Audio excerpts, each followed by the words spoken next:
हमारे YouTube channel में आपका स्वागत है। यहाँ हम आपको विभिन्न विषय पर रोचक और जानकारी युक्त विषय पेश करते हैं। शिक्षाप्रद वीडियो से मनोरंजन तक और हर विषय पर हम आपको उपयोगी और मनोरंजक विषय प्रदान करने का प्रयास करते हैं।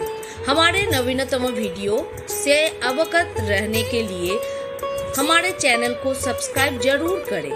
आपके जुड़ने के लिए धन्यवाद और हमें आशा है कि आप हमारी चैनल जिंदगी की पाठशाला का आज आनंद का लेंगे। एक उलझा हुआ प्रश्न ध्यान, हमारा शास्त्र कहाँ से है? योग साधना के प्रमुख दो शास्त्र श्रीमद् भगवद गीता जो योग दर्शन है और दूसरा है महर्षि पातंजल। तो महर्षि पातंजल के अनुसार ध्यान रिजल्ट है, ध्यान परिणाम है। यदि हमें कुछ सिखाना है तो अहिंसा, सत्य, अस्ते, ब्रह्मचर्य, अपरिग्रह ये नियम सिखाओ, यम सिखाओ। ये सद जाएंगे तो ध्यान की स्थिति बंध जाएगी। रामचरितमानस में आता है, जीति पवन मन गो निरसी करी मुनि ध्यान कबहुक पावहीं। पवन को जीतो, मन और इंद्रियों को निरस करो, मन और गो निरसी करी, गो निरस करो। और इतना करने में समय लगता है और एक दिन मुनि लोग ध्यान में अवश्य प्राप्त कर लेते हैं। तो क्या करें? गो निरस करें। गाय के साथ हम क्या व्यवहार करें? उसका दूध सुखा दें अथवा उस गाय का गो निरस करो, खून सुखा दें, तब भगवान ध्यान में आएंगे।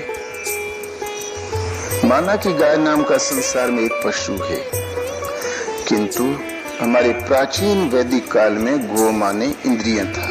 आज गो माने इंद्रिय होता है, क्योंकि इन लाखों वर्षों में भाषाएं बदल गई, किंतु उस युग जमाने में गो शब्द जहां मुंह से निकला तो तुरंत समझ में आता था कि हाथ, पांव, नाक, कान इनकी ओर इंगित किया जा रहा है। तो मन और इंद्रियों को विषय रूपी रस से निरस करो, विषय रस से शून्य करो और श्वास प्रश्वास का जजन करते करते वायु को शुद्ध करो। इस पवन को जीतो, श्वास में जो वृत्ति का भली बुरे प्रवाह है उस प्रवाह को शांत करो। और जहां वायुमंडल शुद्ध हुआ, मन और इंद्रियां जब विषय रूपी रस से जिस क्षण शून्य हुई, तत्क्षण आपको ध्यान आपका जम जाएगा। और मुनि ध्यान कबहुक पावहीं, ये लंबा अभ्यास। कबहुक माने एक दिन अवश्य प्राप्त कर लेंगे। सतत प्रयत्न के फलस्वरूप जिस क्षण इंद्रियां विषय रूपी रस से उपराम हुई, मन विषय रस से जिस क्षण अलग स्थिर हुआ, तत्क्षण आपका ध्यान जम जाएगा। तो ध्यान एक रिजल्ट है, परिणाम है। और ध्यान शिविर लगाने से तो नहीं मिलेगा। शिविर लगाना है तो ध्यान तक की दूरी तय करने के लिए हमें क्या साधन अपेक्षित है, उनका लगाओ। महर्षि पातंजल ध्यान के विषय में उनका विचार बड़े साफ। योगस्य चित्त वृत्ति निरोधः, बड़े साफ है। तो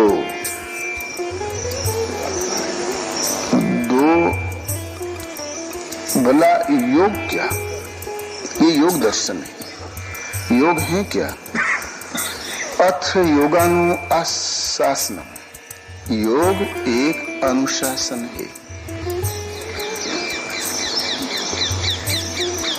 हम किसे अनुशासित करें?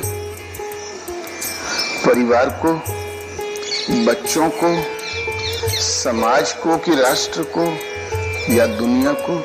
ये अनुशासन क्या? तो अगले ही श्लोक में कहते हैं, योगस्य चित्त वृत्ति निरोधा, चित्त की वृत्तियों का निरोध योग है। चित्त वृत्तियों को अनुशासित करो, इन्हें संयत करो।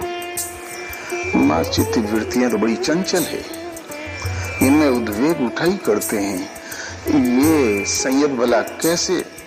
मान लो किसी ने श्रम किया और इन चित्त वृत्तियों को निरोध कर ही लिया तो उससे लाभ क्या? तो तदय दृष्टा स्वरूपे अवस्थानम, उस वक्त ये दृष्टा आत्मा अपने सहज स्वरूप में स्थित हो जाता है। दृष्टा अपने स्वरूप में स्थिर हो जाता है। तो क्या पहले ये आत्मा मलिन था? तो बोले वृत्ति सारूप्यम मित्रत्र, दूसरे समय में जैसा वृत्तियों का प्रवाह है वैसा ही आपके लिए आत्मा है। और अब वृत्तियां क्या? तो वृत्तियां पंचतैया क्लिष्टा क्लिष्टा, वृत्तियां 5 प्रकार की है। क्लिष्ट क्लेशों को देने वाली, अक्लिष्ट क्लेशों से मुक्ति देने वाली।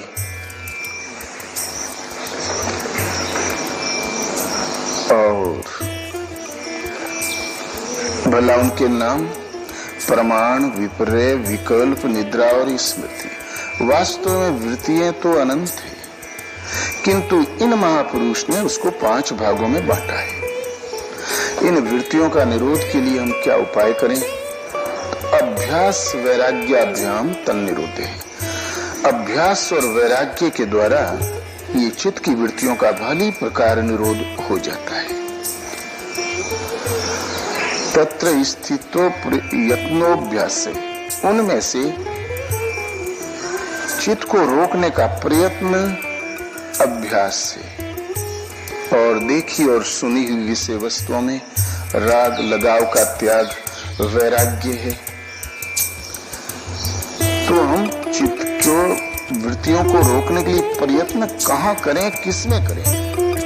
तब कहते हैं क्लेश कर्म विपाकाशय परामृष्ट पुरुष विशेष ईश्वर है, जो क्लेशों से अविद्या, अस्मिता, राग, द्वेष, अभिनिवेश, ये 5 क्लेश है जो आवागमन के कारण है, जीव को सदैव दुखों में, भव रोग में भटकाने वाले हैं, जन्म मृत्यु के प्रवाह में।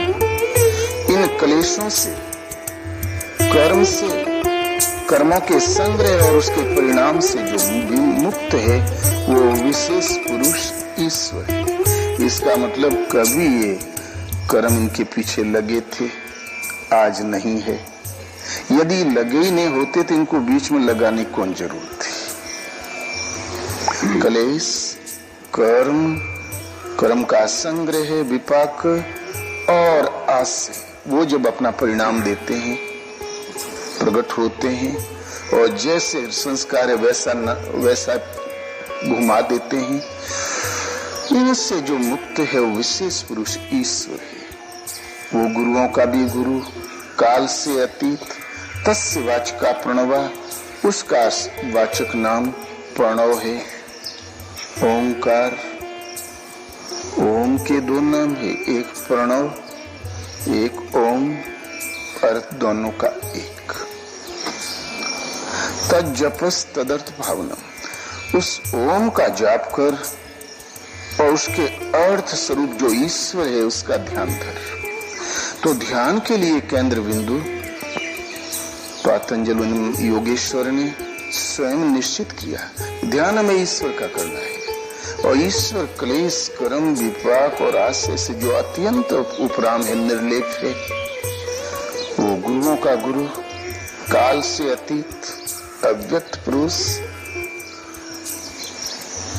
उसका तो ध्यान धरो और उसका परिचायक नाम है ओंकार, उसका जाप करो। प्राणों के व्यापार को वहां स्थिर करो। वास्तव में यही सद्गुरु की स्थिति है। भगो जो इस स्थिति वाले होते हैं वही सद्गुरु होते हैं।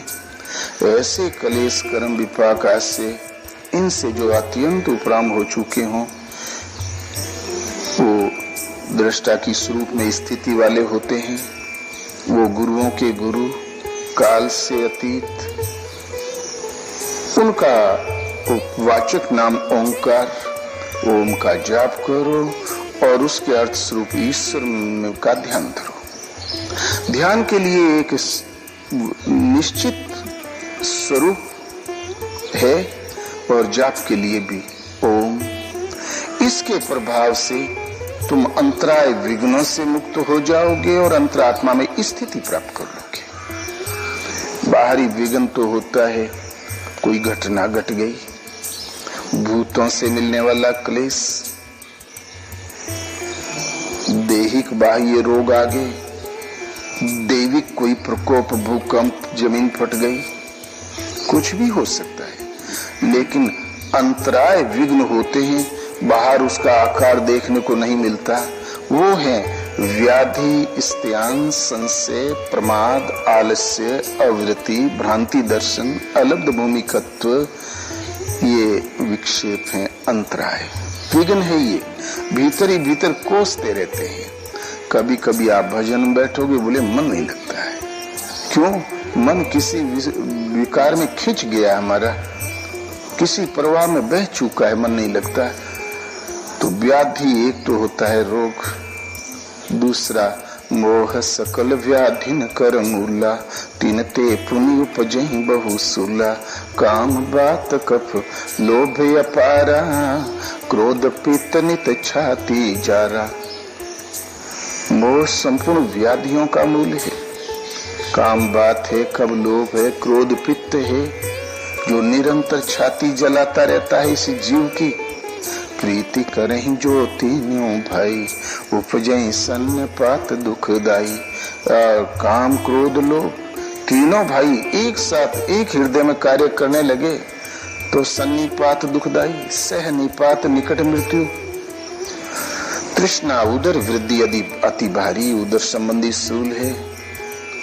प्रबल ईसना तरुण तिजारी, ईर्षा तिजारी का रोग है।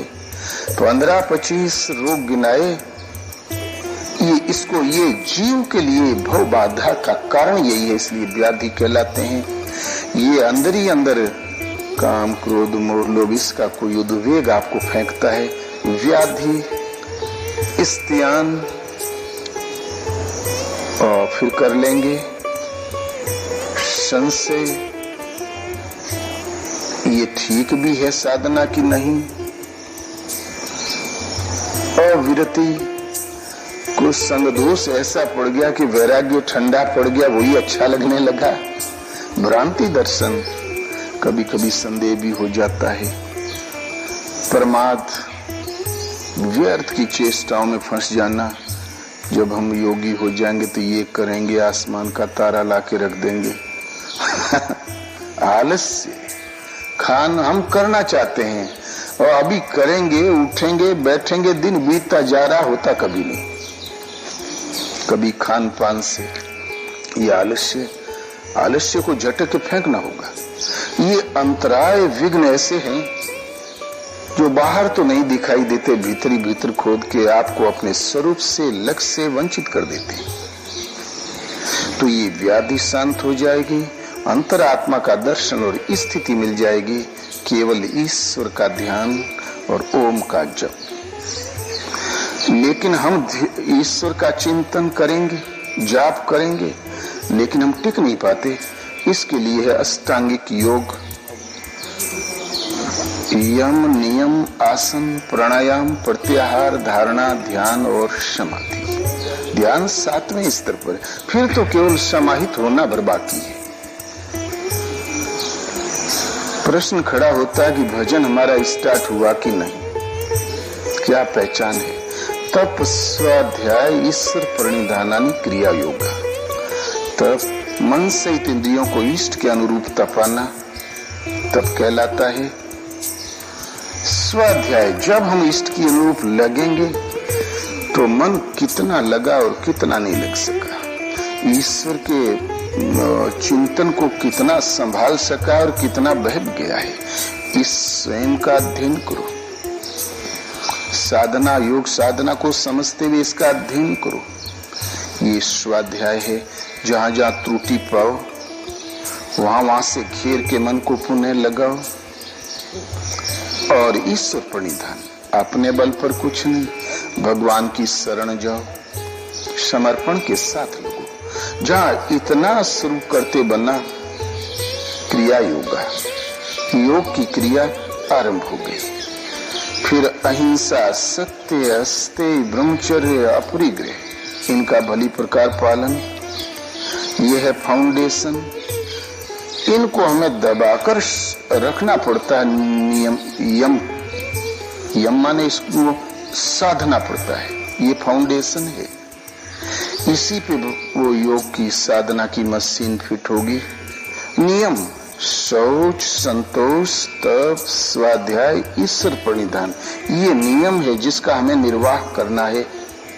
सने सने यम और नियम सदगे ता स्थिर सुखम आसनम। स्थिर और सुख पूर्वक बैठ जाने का नाम आसन है। एक एक सेठ लोग गद्दी पर दिन दिन भर एक ही आसन से बैठे ही रह जाते, लेकिन आसन मारे क्या भया मोई न मन की आश, जू को लुके बैल को घर ही कोश 50। आसन मारने से क्या हुआ? मन की आस तो मरी ही नहीं। मन की आस नहीं मरी तो कोल्हू के बैल की तरह वो घूमता ही रहता है। भले एक जगह क्यों न बैठा हो, शाम तक में 50 कोस का भ्रमण हो जाता है। ये आसन नहीं। बड़े बड़े महापुरुष हुए चोटी के अष्टावक्र, वो कभी पांव टेढ़ा करके बैठ ही नहीं सकते थे। हमारे गुरुदेव के गुरुदेव सत्संगी महाराज, एक पांव पूर्णतया टूटा, वो सदैव एक पांव आगे फैला के बैठा करते थे। शरीर को बैठा लेना एक आकार में, ये आसन इतना ही नहीं, स्थिर सुखम आसनम। सुख का उतार चढ़ाव शरीर पर नहीं है, सुख का उतार चढ़ाव तो मन पर है। मन स्थिर और सुख पूर्वक टिक जाए, एक जगह स्थायित्व ले ले, इसका नाम आसन है। और प्रयत्न शैथिल्य अनंत समापत्तिभ्याम, जो हम यम और नियम में जो हमारा प्रयत्न चल रहा था, उस प्रयत्न में शिथिलता आ जाए और वो सद जाए। सोच, संतोष, तप और स्वाध्याय की स्थितियों में जो अभ्यास चल रहा था, उसमें प्रयत्न न करना पड़े, बगैर प्रयत्न के ही आने लगे, तो प्रयत्न में शिथिलता आने से, अनंत परमात्मा में मन लगाने से आसन सद जाता है, सिद्ध होता है। यदि शरीर से ही बैठने का नाम आसन है, सुडोल, तो भला अनंत में मन लगाने की क्या आवश्यकता थी? और इस आसन के सदते ही द्वंद्वों का आघात नहीं पड़ता। भले सब्जेक्ट सामने आए तो वो प्रलोभन नहीं दे पाते, सृष्टि के बुरे विकार सामने आए तो वो भी किसी प्रकार का मन पर प्रभाव नहीं डाल पाते। वो उद्वेगों से, प्रकृति के भले बुरे पहलुओं के सामने से गुजरने से उनके अंतराल में कोई उद्वेग उत्पन्न नहीं होता, उनका आघात नहीं लगता। और तस्मिन् सति श्वास प्रश्वास योर गति विच्छेदा प्राणायाम, इस आसन के सदते ही श्वास और प्रश्वास की गति का रुक जाना प्राणायाम है। प्राणायाम कोई क्रिया नहीं है, प्राणायाम हमने किया ही नहीं। हमने तो किया था यम और नियम, शौच, संतोष किया था, तप किया था, स्वाध्याय हुए थे, शरण में प्रणिधान, अहिंसा, सत्य, ब्रह्मचर्य के व्रत को, जहां उनमें शिथिलता आई, परमात्मा में मन लगा, उस ईश्वर में, तो आसन सद गया। आसन के सदते ही तस्मिन् सति, उसके सदते ही श्वास और प्रश्वास की गति का रुक जाना प्राणायाम है। श्वास जो आप लेते हो, प्रश्वास जो आप त्यागते हो विजातीय वातावरण को, जो प्रकृति में भरमाते हैं आसुरी वृत्ति को, ग्रहण करते हो सजातीय वातावरण को, दैवी संपद को, ये त्यागने और पकड़ने वाली वृत्तियों का स्थिर हो जाना, श्वास में आने वाले ये वेग का शांत होना, ये प्राणों के व्यापार पर विराम लगना प्राणायाम है। प्राण एक कार्य करता है, भगवान कृष्ण का कहना सर्वाणि इंद्रिय कर्माणि प्राण कर्माणि चापरे आत्म संयम योगाग्नो जुहुति ज्ञान दीपिते। संपूर्ण इंद्रियों के चेष्टाओं को, इंद्रियों के कर्मों को, प्राणों के व्यापार को, प्राणों के कर्मों को ज्ञान से प्रकाशित हुई आत्मा में संयम रूप योगा अग्नि में हवन करते हैं। इंद्रियां भी कार्य करता वो कर्म करती है और प्राण भी कार्य करता वो भी कर्म करते हैं। इंद्रियों का व्यापार है और प्राणों का व्यापार है, लेकिन प्रयत्न की शिथिलता आते ही, अनंत में मन लगते ही श्वास पर श्वास की गति का रुक जाना प्राणायाम है। प्राणों के व्यापार पर विराम है। हमने प्राणायाम नाम की कोई अलग क्रिया नहीं की। प्राणों के अंदर जो उथल पुथल जो कार्य चल रहे थे वो शांत हो गए। प्राणायाम हमारा लक्ष्य भी है, इसलिए बाह्याभ्यंतर स्तंभ वृत्तिर देश काल संख्या भी परिदृष्टो दीर्घ सूक्ष्म। बाह्य वृत्ति जो काम क्रोध लोभ मोह प्रकृति के द्वंद्व में हमें भरमाती घसीटती है, वो अभ्यंतर वृत्ति जो विवेक वैराग्य सम दम इसकी ओर जो निर्णय देती है, वो इसके निष्कर्षों में खींचती है, वो बाह्य वृत्ति और अभ्यंतर वृत्ति चित्त दो जगह दौड़ता है और हमारा उद्देश्य कि निरोध हो जाए। तीसरा है स्तंभ वृत्ति स्थिर हो जाए। बाह्याभ्यंतर स्तंभ वृत्ति देश काल संख्या भी परिदृष्टो दीर्घ सूक्ष्म। इन वृत्तियों को किस देश में लगा? बाह्य वृत्ति में गया तो लोभ को लेके गया तो लोभ हो गया देश, मोह में गया तो मोह हो गया इसके टिकने वाला क्षेत्र देश। देश में और काल माने समय, कितने समय तक लगा? घड़ियां तो थी नहीं, तो संख्या के द्वारा देखो कि कितना समय तक रुका, उसकी जांच करो और बाह्य वृत्ति से घसीट के स्तंभ वृत्ति में लगाओ। अभ्यंतर वृत्ति विवेक का निर्णय ले रहा है कि वैराग्य का, यम का कि नियम का, ब्रह्मचर्य का विश्लेषण कर रहा है कि अन्य किसी पहलू पर। देखो वो हो गया देश। मान लो ब्रह्मचर्य व्रत का ही विश्लेषण करना है तो वो हो गया देश। विवेक का करता है, निष्कर्ष निकाल रहा है मन, तो वो हो गया देश। वहां काल कितने समय तक टिका, संख्या के द्वारा उसका जोड़ लगाओ कितना रुका। और फिर स्तंभ वृत्ति में ये नाम में लगा कि रूप में, क्यों? या तो हमें ईश्वर का ध्यान करना है या ईश्वर का नाम जपना है, वो हो गया देश। किस में लगा और कितना रुका, तो इसको देखो संख्या के द्वारा इस स्तंभ वृत्ति के समय को बढ़ाओ।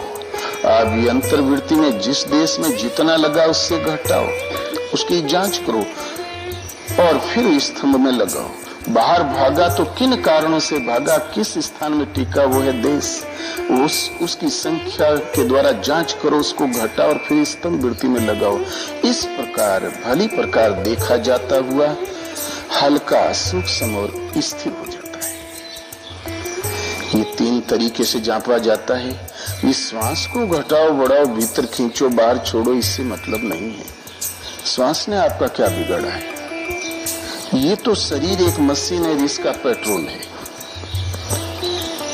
इसके अंदर उत्पाद की जड़ तो है आपकी वृत्तियां। इस प्रकार बाह्य वृत्ति कहाँ रुक गई, किस देश में, कितने समय, जांच करो संख्या द्वारा। फिर वहां से कम करो और स्तंभ में लगाओ। जहां भी चित जाए उसको समेट, जिन माध्यमों से जाए उससे तोड़कर उसको फिर चिंतन में लगाओ, स्थिर करो। इस प्रकार भली प्रकार देखा जाता हुआ दीर्घ सूक्ष्म हल्का और स्थिर हो जाता है। हमें प्राणों के व्यापार को शांत करना है। तो बाह्याभ्यंतर विषयाक्षेपी चतुर्थ, बाह्य वृत्ति और आभ्यंतर वृत्ति दोनों के विषय जहाँ शांत हो गए, ये चतुर्थ श्रेणी है प्राणायाम की। पहले हम बाह्य वृत्ति से देखते थे, उधर से काट के फिर स्तंभ वृत्ति पर लगाया, आभ्यंतर वृत्ति को देखते थे। ये भी भजन पथ में जब हमें ध्यान स्थिर करना था, ये भी विघ्न है। चिंतन क्यों? साइन बोर्ड पढ़ लिया तो रास्ता चलो, अगर जन्म भर चाट पढ़ने से क्या होगा?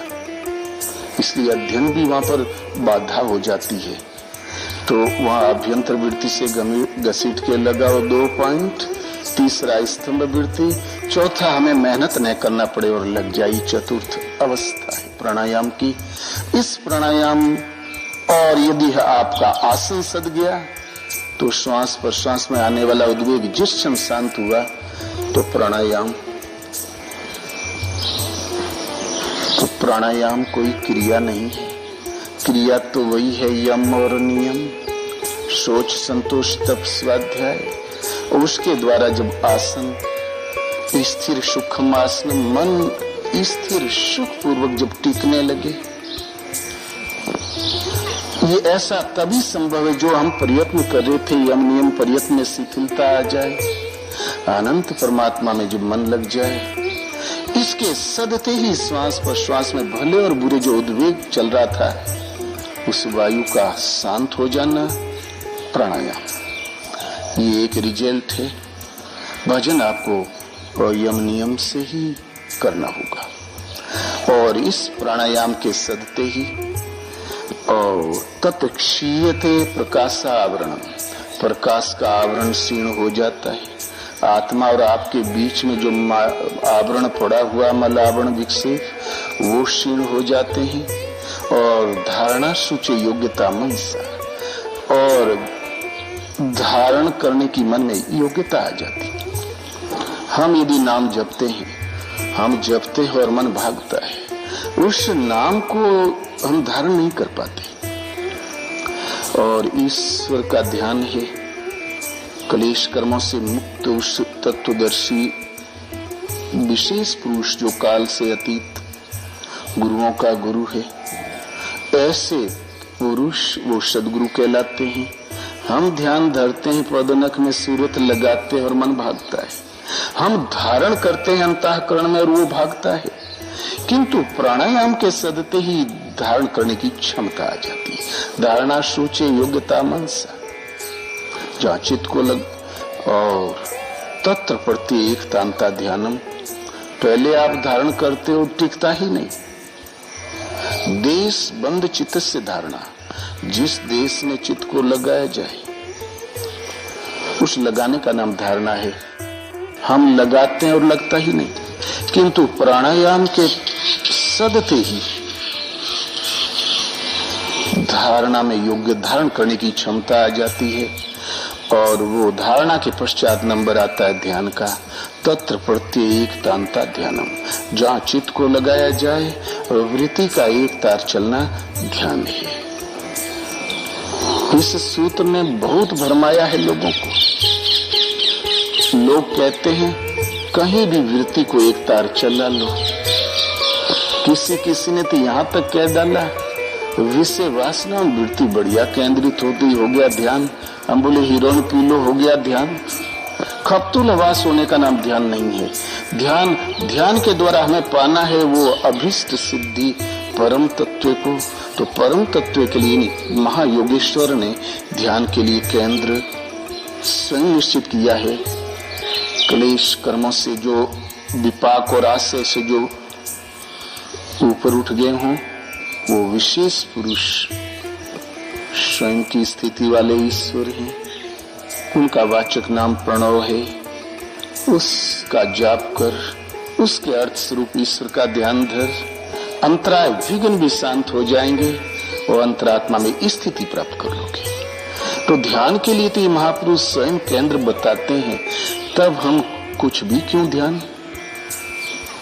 भगवान कृष्ण तो ध्यान एक रिजल्ट है, ध्यान साधना का परिणाम है।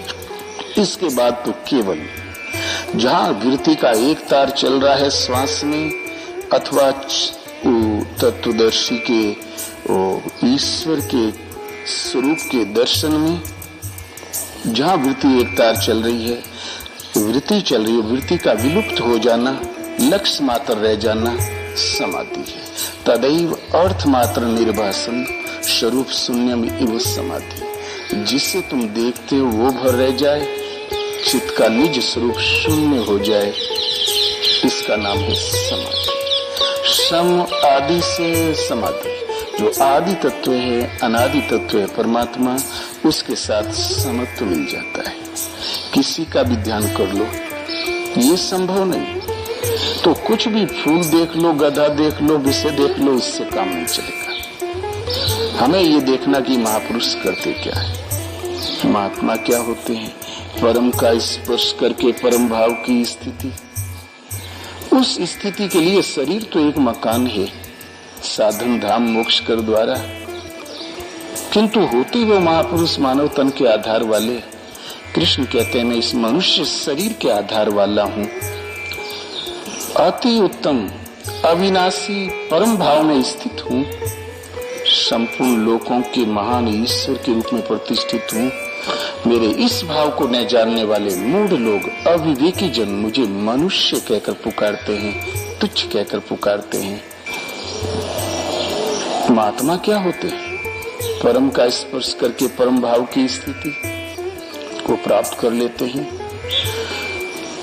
इसलिए ध्यान के लिए पातंजल के अनुसार जो उस ईश्वर भाव वाले हों, उन महापुरुष का तो ध्यान और उस परमात्मा का परिचायक नाम ओम, उसका जाप, आपको संपूर्ण विधियों से चिंतन, इसके अलावा कोई भी चिंतन आता है तो ध्यान नहीं है, वो आपका बहकावा होता है। बोलो श्री गुरुदेव भगवान की।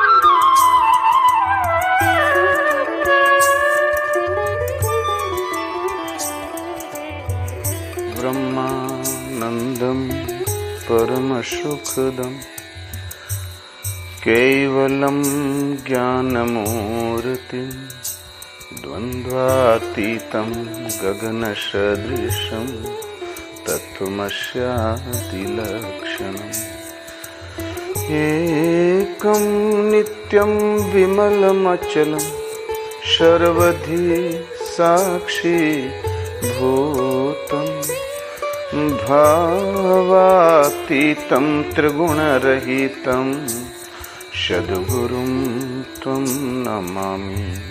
ध्यानमूलं गुरोर्मूर्ति पूजामूलं गुरोपदं मंत्रमूलं गुरोर्वाक्यं मोक्षमूलं गुरो कृपा। प्रश्न है ध्यान। आरंभ में ध्यान किसी का नहीं लगता। ध्यान तो इंद्रिय संयम, मन का दमन, वृत्ति का शांत प्रवाहित हो जाना, इसके पश्चात एक परिणाम है। ध्यान के किस विषय में भगवान कृष्ण का कहना है, शुरुआत है भजन की। पहले हृदय में एक देवी संपत्ति को अर्जित करना, दैवमेवा परे यज्ञम, और एक ब्रह्म में, एक परमात्मा में निष्ठ होना। यज्ञ स्वरूप जो सद्गुरु महापुरुष है उनकी शरण, इंद्रियों के बाहरमुखी प्रवाह का संयम, अभ्यास जहाँ और उन्नत हुआ तो सर्वाणी इंद्रिय कर्माणि प्राण कर्माणि चापरे आत्म संयम योगाग्नो जुह्वति ज्ञान दीप्ति। संपूर्ण इंद्रियों की चेष्टाओं को, प्राणों के व्यापार को ज्ञान से प्रकाशित आत्मा में संयम रूप योग अग्नि में आह्वान करते हैं। प्राण भी व्यापार करते हैं और इंद्रिय भी व्यापार करती है। इंद्रिय व्यापार बाहर करती है और प्राण व्यापार हृदय के अंदर करते हैं, लेकिन दोनों का है व्यापार। प्राणों का व्यापार इंद्रियों के चेष्टा, प्राण कर्माणि सर्वाणि इंद्रिय कर्माणि। इंद्रिय कर्म करती है, प्राण कर्म करते हैं। इंद्रियों के कर्म प्रवाह को, प्राणों के कर्म प्रवाह को आत्मा में संयम रूप योग अग्नि में हवन करते हैं। जहाँ साध बहुत से योगी लोग श्वास को प्रश्वास में हवन करते हैं, प्रश्वास को श्वास में हवन करते हैं। अवस्था और सूक्ष्म हो गई तो श्वास प्रश्वास गति रुद्ध्वा प्राणायाम प्राणायाम, श्वास और प्रश्वास की गति रुक जाती है। तब प्राणायाम, प्राणों के व्यापार पर विराम लग जाता है। न भीतर से किसी संकल्प का अभ्युदय हो और नहीं बाह्य वायुमंडल का संकल्प अंदर प्रवेश कर पाते हो। प्राण और अपान में जब विराम लग गया, संकल्प का अभ्युदय होता ही नहीं, बाहर संसार के वातावरण के संकल्प अंदर प्रवेश होते ही नहीं, ये मन की निरोधावस्था है। यहीं ध्यान की स्थिति बंध जाती है। ध्यान सारे संयम सद गया, सदी हुई एक अवस्था है। इसके साथ ही यज्ञ का परिणाम निकल आता है। यज्ञ सृष्टा मृत्य भुज यान्तो ब्रह्म सनातनम नायम लोकोस्ते यज्ञ से कुतो अन्य कुरुषत्म। यज्ञ के परिणाम में ये प्राण अपान के विराम लगते ही ध्यान की स्थिति बन गई। मन सिमट के उसमें समाहित हो गया। मन के निरोध और विलय काल में यज्ञ पूर्ण, चिंतन पूर्ण, योग विधि यज्ञ है।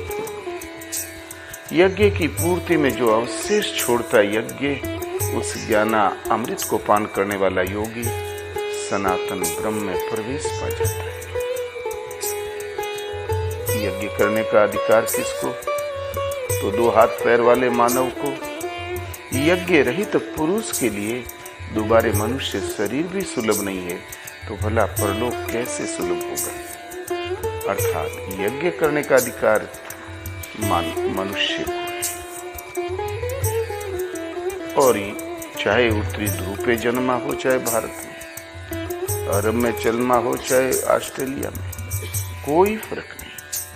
हर मनुष्य इस संयम की, इस ध्यान की कसौटी के साथ ही तुरंत जो परिणाम पाता है वो सनातन शाश्वत ब्रह्म का दर्शन और स्थिति।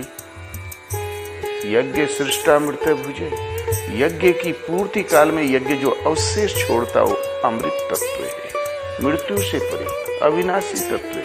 उसका पान करने वाला योगी सनातन ब्रह्म में प्रवेश पा जाता है। ये नहीं कि यज्ञ करो कुछ बच गया तो अवशेष, जैसा कि बाहर हुआ करता है, यज्ञ में जो कुछ बच गया उसको खाना चाहिए, ऐसा नहीं। ये तो शुरुआत है। वायु रहित स्थान में रखे हुए दीपक की लौ सीधी हो जाती है, कंपन नहीं होती। योगी के अच्छी प्रकार संयत और ध्यानस्थ चित्त की यही परिभाषा है। लेकिन दीर्घकाल अभ्यास करते करते अवस्था आती है, अवश्य आती, कोई गूढ़ रहस्य नहीं। ध्यान के विषय में सवाल खड़ा होता है कि हम ध्यान धरें तो किसका धरें, करें तो क्या करें। इस पर भगवान कृष्ण का कहना है, यम यम वापि स्मरण भावम त्यजति अन्ते कलेवरम तमे तमे वेति कौन्ते सदा तद्भाव भाविता। अर्जुन, जो जिस जिस का स्मरण करते हुए, जिस जिस भाव का स्मरण करते हुए शरीर का त्याग करता है, प्राय उसी योनि को प्राप्त होता है। तब तो बड़ा सरल। और जो मेरा स्मरण करते हुए शरीर का त्याग करता है, मेरे परम धाम को प्राप्त होता है, जहाँ से पीछे लौटकर आवागमन में नहीं आता। तब तो बड़ा सरल रास्ता, सुगम उपाय। जन्म भर गटर मस्ती करो, करो काला सफेद, मरने लगेंगे तो भगवान का स्मरण कर लेंगे। इस पर योगेश्वर भगवान कृष्ण स्वयं कहते हैं, अर्जुन उस समय हम नवीन कुछ कर ही नहीं सकते, सदा तद्भाव भाविता। प्राय वही चिंतन कंठ पर आकर जम जाता, बैठ जाता है जिसका जीवन में अधिक प्रयोग किया है। इसलिए अर्जुन, तू आज ही से निरंतर मेरा चिंतन कर और युद्ध कर। यहाँ चिंतन योगेश्वर ने, भगवान कृष्ण ने अपना बताया, ध्यान अपना बताया, फिर चिंतन विधि बताते हैं। निरंतर चिंतन कर और युद्ध कर, एक साथ कैसे? हो सकता यही चिंतन हो, जय कन्हैया लाल की, जय गोपाल की लाठी बरसाते रहो, कर युद्ध, चला बाण। किंतु अगले ही श्लोक में उस चिंतन की तरीका बताया। अर्जुन, वैराग्य में स्थिर रहते हुए, संग दोष से अलग रहकर, शांत एकांत में, योग विधि को अंतःकरण में धारण करके, सिवाय मेरे अन्य किसी विषय वस्तु का न स्मरण करते हुए निरंतर चिंतन कर और युद्ध कर। एकांत देश का सेवन है, हमें छोड़कर कोई है भी नहीं। वैराग्य में स्थिर है, विधाता की सृष्टि के किसी पदार्थ में कोई लगाव नहीं, लेना देना नहीं, तो भला वो झगड़ा ही क्यों करेगा? जब उसे छोड़कर कोई है ही नहीं तो झगड़ा युद्ध किससे करेगा? कैसा है ये युद्ध? वास्तव में ये क्षेत्र क्षेत्रज्ञ की लड़ाई है, प्रकृति और पुरुष की लड़ाई है। एक बार विजय होगी तो शाश्वत विजय, जिसके पीछे हार नहीं। आवागमन के बंधन को काटने का तरीका है, चित्त को सब ओर से समेट के जब इष्ट में हम लगाएंगे तो माइक प्रवृत्ति बाधा के रूप में प्रत्यक्षी है। काम, क्रोध, मोह, लोभ की लहरें उठने लगेंगी। हम चिंतन नहीं करेंगे तो संस्कार में दबी हुई परतों में जो है रील, वो उभर के सामने आ जाएगी। जैसी रील वैसा ही वातावरण खड़ा कर देगी। इन माइक प्रवृत्तियों का पार पाना युद्ध है।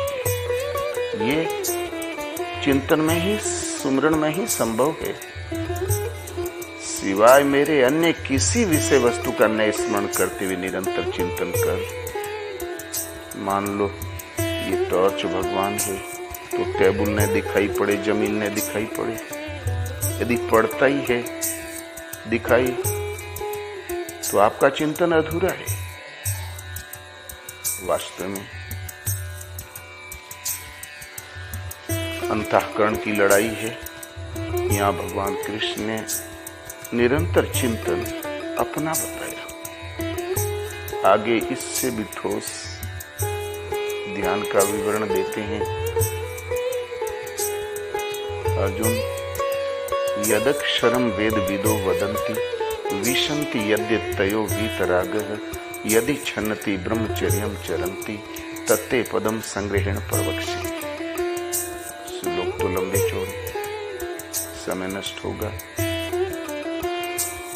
प्रत्यक्षदर्शी महापुरुष जिसे अविनाशी कहते हैं, वीतराग महापुरुष जिसमें प्रवेश करते हैं, जिस पद को चाहने वाले कठोर ब्रह्मचर्य व्रत का पालन करते हैं, वो और जहां पहुंचकर लोग पीछे लौटकर आवागमन में नहीं आते, उसी परम पद को मैं तेरे लिए संक्षेप में कहूंगा। तो बोला है किस प्रकार? सर्वद्वाराणि संयम मनोहृदय निरुद्य च। संपूर्ण इंद्रियों के दरवाजों को संयमित करके, मन को हृदय देश में निरोध करके, योग विधि को अंतःकरण में धारण करके, ओमेति एकाक्षरम ब्रह्म व्याहरन् माम नुस्मरन्। ओम जो अक्षय ब्रह्म का परिचायक है, उसका जाप करते हुए, मेरे स्वरूप का ध्यान धरते हुए, त्यजन देह, जो देहा अध्यास का त्याग कर जाता है। साधना इतनी उन्नत हो गई, अभ्यास इतना सूक्ष्म हो गया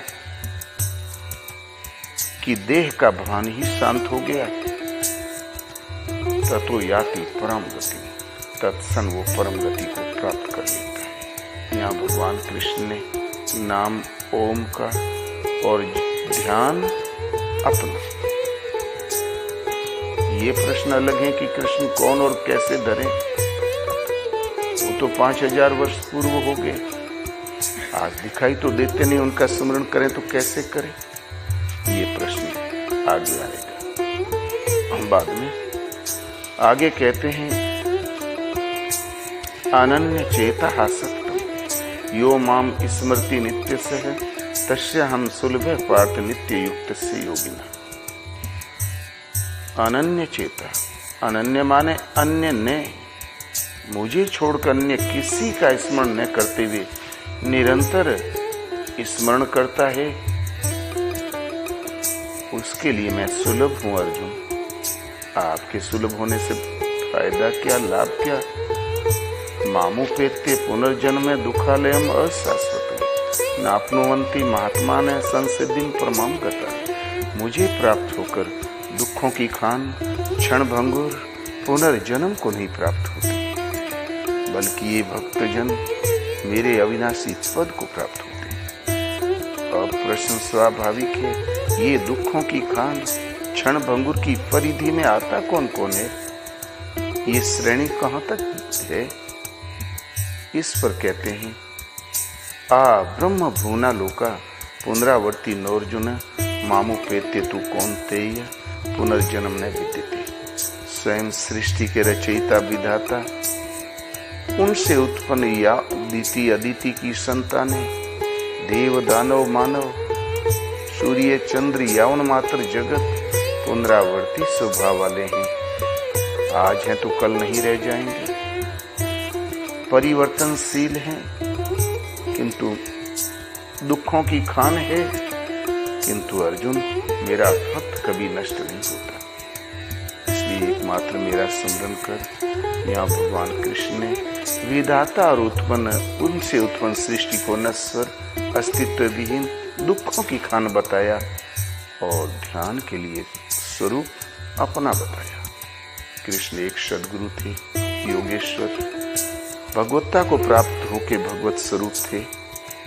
आगे और स्पष्ट किया कि ध्यान हम धरें तो कहाँ धरें? जानते हो अर्जुन, भगवान कहाँ रहते हैं?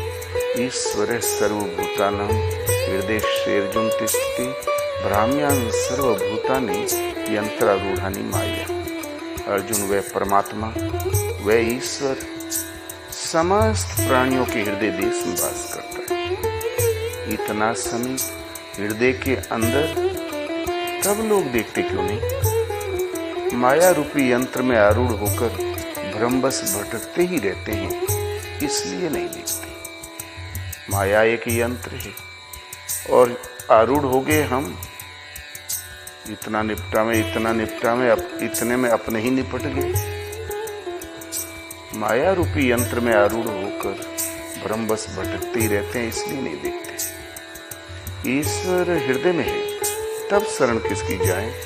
तमेव शरणम गच्छ सर्वभावेन भारत तत्पश्चादात् पराम शांति स्थानम प्राप्यसि शाश्वतम। अर्जुन, उसी हृदय स्थित ईश्वर की शरण जाओ, संपूर्ण भावों से जाओ। ये नहीं कि थोड़ा भाव पूर्व, थोड़ा पश्चिम, थोड़ा कामाक्षा देवी, थोड़ा बंबा देवी, थोड़ा संकट मोचन, थोड़ा पशुपतिनाथ। तो हम तो कई जगह पर बट गए, हम तो 12 आने लीक हो गए, नहीं मिलेंगे भगवान। संपूर्ण मनोयोग से, पूर्ण भावों से, मन कर्म वचन से शरण जाओ। मान लो सारी मान्यताएं उसने तोड़ी, हृदय स्थित ईश्वर की शरण चले ही गए, तो उससे लाभ क्या? तो कहते हैं तत्पश्चादात् परम शांति, उसके कृपा प्रसाद से तुम परम शांति प्राप्त कर लोगे। इतना ही नहीं, स्थानम प्राप्त से शाश्वतम, उस स्थान को पा जाओगे जो शाश्वत है, अजर अमर है। तुम्हारा जीवन रहेगा और तुम्हारा घर रहेगा। किंतु हृदय स्थित ईश्वर को हमने कभी देखा नहीं, न हाथ देखा, न पांव, न नाक, न पीठ। कैसे ध्यान धरें हम? इसके लिए आगे साधन विधि बताते हैं। अर्जुन, इससे भी अति गोपनीय रहस्य युक्त मेरे वचनों को सुन कि मन मना भव मद भक्ता मध्याजी माम नमस्कुरु मामे वेश्यसि सत्यम ते प्रति जाने प्रियोशिनी। अर्जुन, मुझ में मन को लगा, मेरा अनन्य भक्त हो, मुझे नमस्कार कर। मैं ध्रुव सत्य कहता हूं, तू मुझ में निवास करेगा, मुझे प्राप्त करेगा। सर्वधर्मान परित्यज्य मामेकम शरणं व्रज, अहम त्वा सर्व पापेभ्यो मोक्षयिष्यामि मा शुचे। सारे धर्मों की चिंता छोड़, ये धर्म सही कि वो धर्म सही भूल जाओ, एकमात्र मेरी शरण में हो जा। तू संपूर्ण पापों से मुक्त होके मेरे अभय पद को प्राप्त करेगा। बस पहले 2 श्लोकों में बताया, ईश्वर हृदय में है, संपूर्ण भाव से हृदय स्थित ईश्वर की शरण जाओ, तुम उस अविनाशी धाम को प्राप्त करो। अगले 2 श्लोकों में कहते हैं, संपूर्ण भाव से मेरी शरण आओ, तुम इस भव बंधन से, पाप से मुक्त हो जाओ। तो हृदय में ईश्वर है, हम उसकी शरण जाएं, या बाहर कृष्ण जो खड़े हैं हम उनकी शरण जाएं? अंततः ये महापुरुष कहना क्या चाहते हैं? वास्तव में कृष्ण एक योगेश्वर हैं। कृष्ण ही के शब्दों में वो एक सद्गुरु हैं। यदि हृदय स्थित ईश्वर को प्राप्त करना है तो ऐसे स्वयं योगी हो, योग प्रदान करने की क्षमता हो, सत्य में प्रतिष्ठित हो, और जो साधक उन्हें छू दे उनके हृदय में उस सत्य को प्रसारित करने की क्षमता वाले हों, वो सद्गुरु होते हैं। हृदय स्थित ईश्वर को प्राप्त करने के लिए ध्यान सद्गुरु का, शरण सद्गुरु की। ये गुरु शिष्य संवाद है। गीता के आरंभ में ही अर्जुन ने कहा, गोविंद जरा मेरे रथ को दोनों सेनाओं के मध्य खड़ा करिए, मैं जरा देख तो लूं किन किन के साथ युद्ध करना उचित है। जहां अर्जुन की दृष्टि पड़ी, परिवार पर लगा कांपने, लड़खड़ाई आवाज में लगा गिड़गिड़ाने। बोले, गोविंद मैं अब दोनों सेनाओं के बीच में अपने ही परिवार को खड़ा देखता हूँ। पिता का परिवार, मामा का परिवार, ससुराल का परिवार, सुहृद और गुरुजन। उतने बड़े जन समुदाय में उसको केवल 3 परिवार दिखाई पड़े, पिता का, मामा का, ससुराल का, चंद सुहृद। क्या इतना लंबा किसी का परिवार होता है? 18 अक्षर। वास्तव में ये अंतःकरण की लड़ाई है। भगवान कृष्ण और फिर लगा धर्म की दुहाई देने, गोविंद कुल धर्म सनातन है, जाति धर्माच शाश्वतः, जाति धर्म शाश्वत धर्म है। ऐसा युद्ध करने से सनातन धर्म लोप हो जाएगा, कुल की स्त्रियां दूषित हो जाएंगी, वर्ण संकर पैदा हो जाएगा। वर्ण संकर कुल और कुल घातियों को नरक में ले जाने के लिए होता है। पिंडोदक क्रिया लोप हो जाएगी। खेद है कि हम लोग समझदार होते हुए भी महान पाप करने को उद्यत हुए। एक धक्का कृष्ण को भी लगाया। आप भी समझदार और हम भी समझदार। अर्जुन को कोई भान नहीं है कि कृष्ण कोई विशेषता रखते। अब तक वो जान सोचता रहा होगा कि कदाचित मैं धनुर्वेद में आगे हूं। और फिर अंत में कहा, गोविंद ये शस्त्रधारी कौरव उस शस्त्र विहीन को मार डाले, मरना श्रेष्ठ करे। युद्ध नहीं करूंगा। रथ के पिछले भाग में डुबुक के बैठ गया, धनुष बाण फेंक दिया। तब भगवान ने हंसते हुए से कहा, अर्जुन कुतस्त्वा कस्मलमिदं विस्मय समुपस्थितम अनार्य जुष्टम स्वर्गम। अर्जुन इस विषम स्थल में तुझे अज्ञान कहां से उत्पन्न हो गया? जिस स्तर का मैं युद्ध बताता हूं उसकी श्रेणी का सृष्टि में कुछ है ही नहीं। तुम्हें ये अज्ञान किस हेतु से उत्पन्न हो गया? भला कैसा अज्ञान? वो सनातन धर्म के लिए, शाश्वत धर्म के लिए प्राण देने को तैयार है, क्या धर्म के लिए प्राणपण से लग जाना, प्राण अर्पण करना अज्ञान है क्या? तो कहते हैं हाँ, मैं तो श्रेष्ठ पुरुषों ने कभी भूल के इसका आचरण किया है। जिसको तू धर्म धर्म कहता है, मैं ये कीर्ति बढ़ाने वाला है क्या 1500 साल यसी बना रहे, और नहीं कल्याण को करने वाला है। ये अज्ञान तुझे कहां से उत्पन्न हो गया? अनार्य जुष्टम, ये अनार्यों का आचरण कहां से सीख लिया? तब अर्जुन ने सोचा, जिसमें कीर्ति नहीं, कल्याण नहीं, पूर्व श्रेष्ठ पुरुषों ने भूल के भी जिस पर कदम नहीं रखा, तो सिद्ध है ये तो अज्ञान। तब फिर समर्पण कर दिया। कार्पण्य दोषो पहत स्वभाव, पृच्छामि त्वां धर्म समूढ़ चेता, यत श्रेयस्यात् निश्चितं ब्रूहि, तन्मे शिष्यस्तेहं शाधि मां त्वां प्रपन्नम। गोविंद, ये भी अज्ञान है, इसके आगे मैं कुछ भी नहीं जानता। तब तो सिद्ध है कि मैं धर्म के रास्ते में विमूढ़ चित्त, एक तो होता मूढ़, विमूढ़ चेता, विमूढ़ एकदम VIP स्तर का मूढ़ हूं। मैं आपसे पूछता हूं, आप ही बताइए सत्य क्या है? वह उपदेश कीजिए जिससे मैं परम श्रेय को प्राप्त हो जाऊं, और उपदेश करके छोड़ मत दीजिए। मैं कदाचित न चल सकूं, लड़खड़ाऊं, मुझे साधिए, संभालिए, क्योंकि मैं आपका शिष्य। गीता गुरु शिष्य संवाद है। मुझे साधिए, खाली उपदेश देने से कल्याण हो गया होता तो सबका हो जाता। मैं आपका शिष्य हूं। त्वमस्य विश्वस्य पूज्यस्य गुरुर्गरीय। भगवान, आप परम पूजनीय, आप गुरुओं के भी परम गुरु हैं।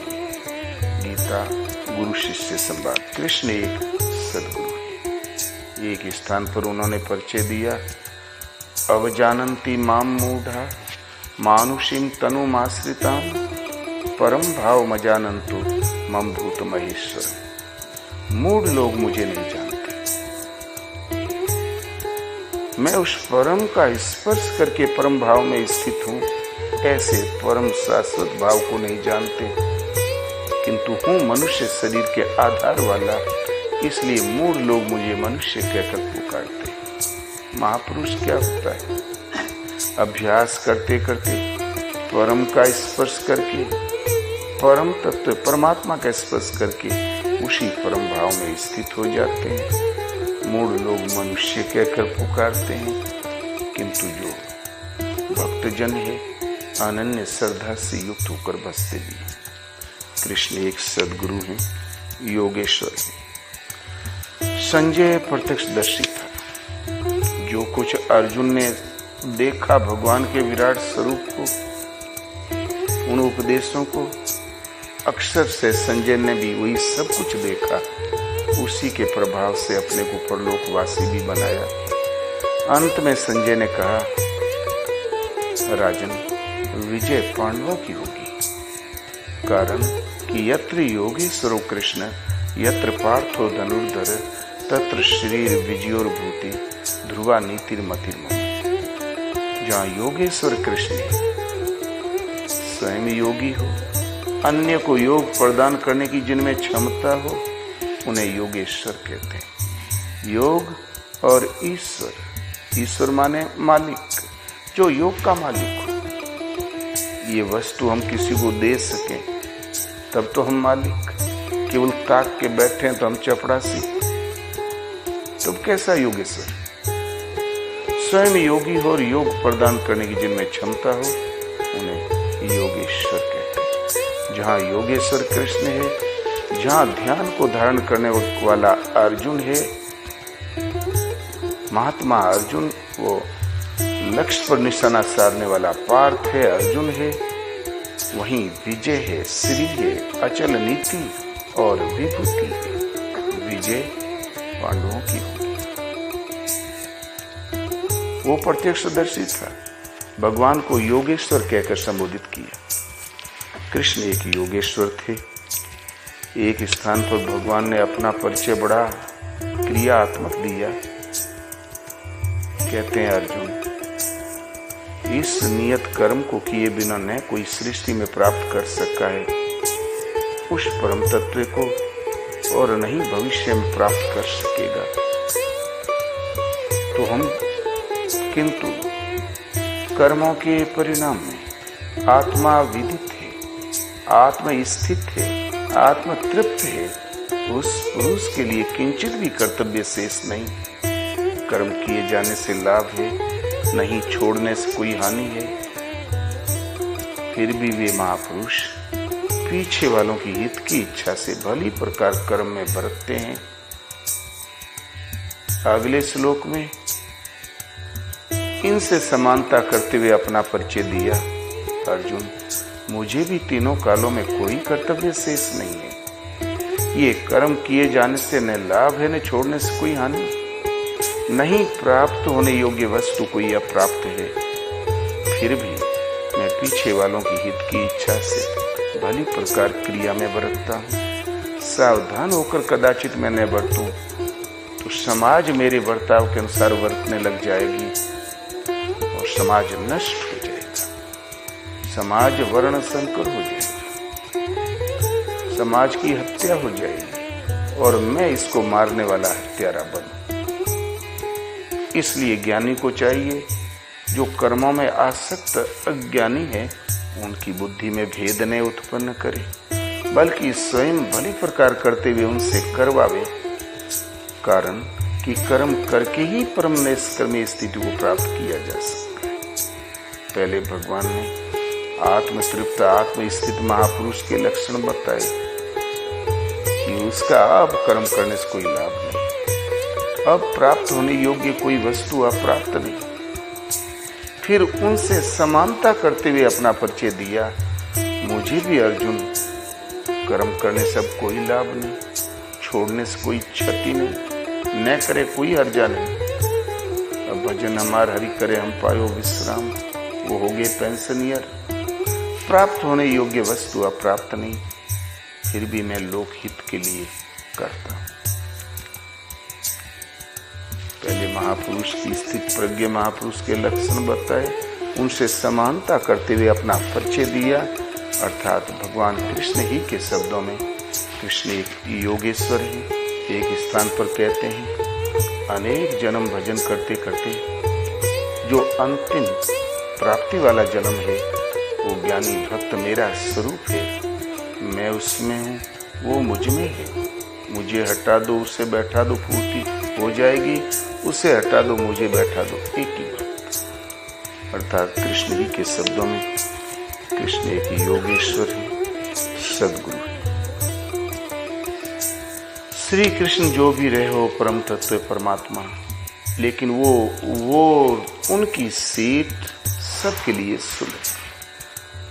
अध्याय 4 में कहते हैं, चातुर्वर्ण्यम मया सृष्टम। अर्जुन, 4 वर्णों की रचना मैंने की, तो आपने 4 भागों में 4 आकृतियों में क्या बांट दिया? क्या इस मनुष्य को बांट दिया? तो अगली ही अर्धाली में कहते हैं, नहीं, गुणे कर्म विभाक्षा।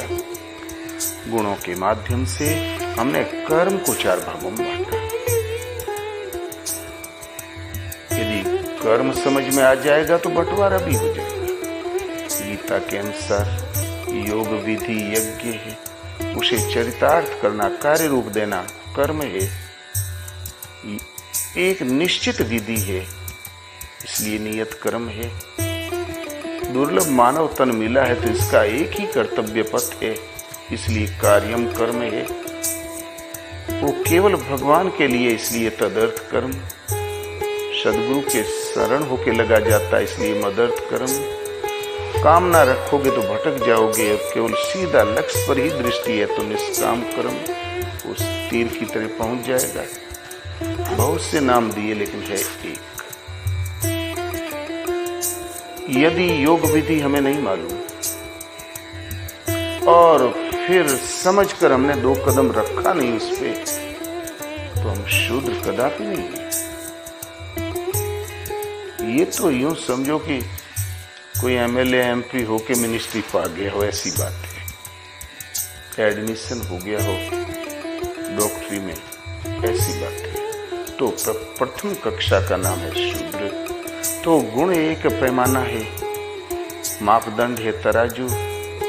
सात्विक है तो धारणा, ध्यान, समाधि, इंद्रियों का सहज दमन और शमन रहेगा स्वभाव में। तामसिक गुण है तो आलस्य, निद्रा, प्रमाद रहेगा।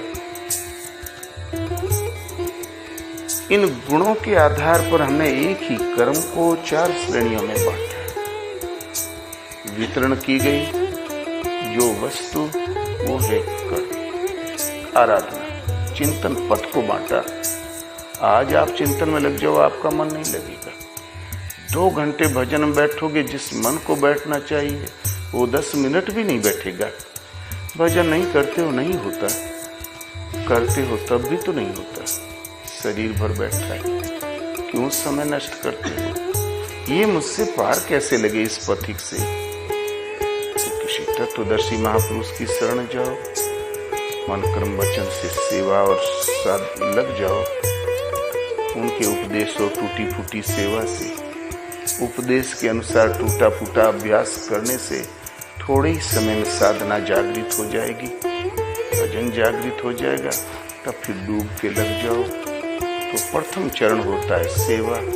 सेवा से भजन विधि की जागृति। वैसे विधि के अनुसार थोड़ी साधना आगे बढ़ी तो संघर्ष झेलने की क्षमता आ गई क्षत्रिय। विकार शांत हो गए, ब्रह्म में विलय की योग्यता आ गई ब्राह्मण है। उस समय पर ये धारणा, ध्यान, समाधि, इंद्रियों का सहज दमन, मन का स्वाभाविक समन स्वभाव में ढल जाता है, आदत में शुमार हो जाता है। किंतु है साधक अधूरा। दर्शन, स्पर्श और प्रवेश मिल गया, श्रेणियां खत्म। अब किए जाने से लाभ ने, छोड़ने से कोई हानि। वो स्तर आ गया आत्मतृप्ति का। तो भगवान कृष्ण कहते हैं 4 वर्णों की संरचना मैंने की। वर्ण माने आकृति। क्या बांटा? तो गुणों के माध्यम से कर्म को 4 भागों में बांटा। तस्य कर्तारम अपि माम विद्या कर्तारम अव्ययम्। ऐसे इन रचयिता को, इन कर्मों के रचयिता को, वर्ण के रचयिता को तुम अकर्ता ही जान। क्यों? कि कर्मों के फल में मेरी स्पृहा नहीं है। इस नियत कर्म का फल क्या है? सनातन ब्रह्म का दर्शन और स्थिति। वो मुझसे विलग नहीं है फल, इसलिए स्पृहा नहीं है। और इस स्तर से जो भी मुझे जान लेता है उसे भी कर्म नहीं बांधते। एवं ज्ञात्वा कृतम कर्म पूर्वेरपि मुमुक्षु भी। यही समझकर पूर्व में होने वाले मुमुक्षु पुरुषों ने, मोक्ष की इच्छा वाले पुरुषों ने इस कर्म पर कदम रखा कि भगवान कृष्ण को कर्म नहीं बांधते। उस स्तर से जो जान लेता उसको कर्म नहीं बांधते, और मैं जान लूंगा तो मुझे भी नहीं बांधेंगे। जैसा कृष्ण वैसा उस स्तर से जानने वाला पथिक, और ठीक वैसा ही अर्जुन। भगवान जो भी रहे हो, वो स्थिति, वो उपलब्धि, वो सीट सब मानव मात्र के लिए सुलभ है। और भजन इसलिए ध्यान धरने के लिए सदगुरु का। सदगुरु एक क्वालिटी है, सदगुरु एक स्थिति है जो आत्म तृप्त, आत्म स्थित हो। भगवान कृष्ण भगवान के सामने खड़े थे। अर्जुन ने एक प्रश्न रख दिया, गोविंद, उस ज्ञान को मैं कैसे प्राप्त करूं जिसे जान लेने के पश्चात कुछ भी जानना शेष नहीं रहता। भगवान कृष्ण ने कहा, अर्जुन, केवल एक उपाय है। तद विद्धि प्रणिपातेन परिप्रश्नेन सेविया उपदेक्षन्ति ते ज्ञानम ज्ञानिनस्तत्वदर्शिनः। अर्जुन, किसी तत्वदर्शी महापुरुष के पास जाकर निष्कपट भाव से सेवा और प्रश्न करके तुम उस ज्ञान को प्राप्त करो। ये तत्व के ज्ञाता तुझे उस ज्ञान का उपदेश करेंगे। उनसे जान लेने के पश्चात अर्जुन तुम्हें जीवन में कभी संदेह नहीं होगा रास्ता ये पूर्व वाला ठीक है कि पश्चिम वाला, ऐसा कभी भ्रम नहीं होगा। स्वयं भगवान ही सामने खड़े थे, भला तत्वदर्शी के पास भेजने की क्या आवश्यकता थी, क्योंकि भगवान योगेश्वर कृष्ण ही के शब्दों में एक तत्वदर्शी हैं, योगेश्वर हैं, सद्गुरु हैं। तो हृदय स्थित ईश्वर को प्राप्त करने के लिए ध्यान हमें सद्गुरु का करना है। लेकिन सद्गुरु जो तत्व स्थित हो, आत्मतृप्त हो, वो एक अवस्था है। सबके हृदय में वो अवस्था छिपी है। गीता के अनुसार टूटी फूटी साधना प्रारंभ भर करो, समझो लग भर जाओ, सेवा ही से शुरू कर दो, सने सने स्तर उठता जाएगा, साधना जागृत होती जाएगी और आप पहुंच जाओगे। बोलो श्री गुरुदेव भगवान की जय।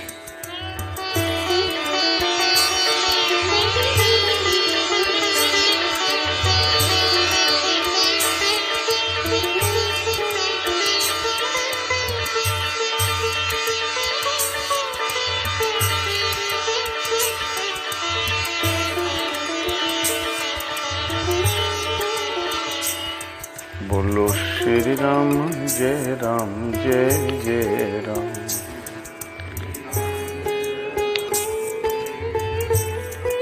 ओम। जैसा कि गीता में आपने सुना, जो जिसका स्मरण करते हुए शरीर त्याग करता है प्राय उसी योनि को प्राप्त होता है। मेरा स्मरण करते हुए शरीर का त्याग करता है, मेरे अविनाशी परम सहज धाम को प्राप्त होता है, जहाँ से पीछे लौटकर आवागमन में नहीं आता। एक भगवान के ध्यान में तो आवागमन से मुक्ति, और सृष्टि में विदाता से उत्पन्न सृष्टि में कहीं भी ध्यान धरता उस योनि को प्राप्त होता। अन्यत्र कहीं भी कोई ध्यान धरता तो योनि है, इसीलिए कुछ भी कर डालना ध्यान नहीं। मानस पर एक दृष्टि देखें। रामायण की जब संरचना हो गई तो गोस्वामी जी ने देखा कि इतना गूढ़ छिपाकर मैंने प्रस्तुत किया है,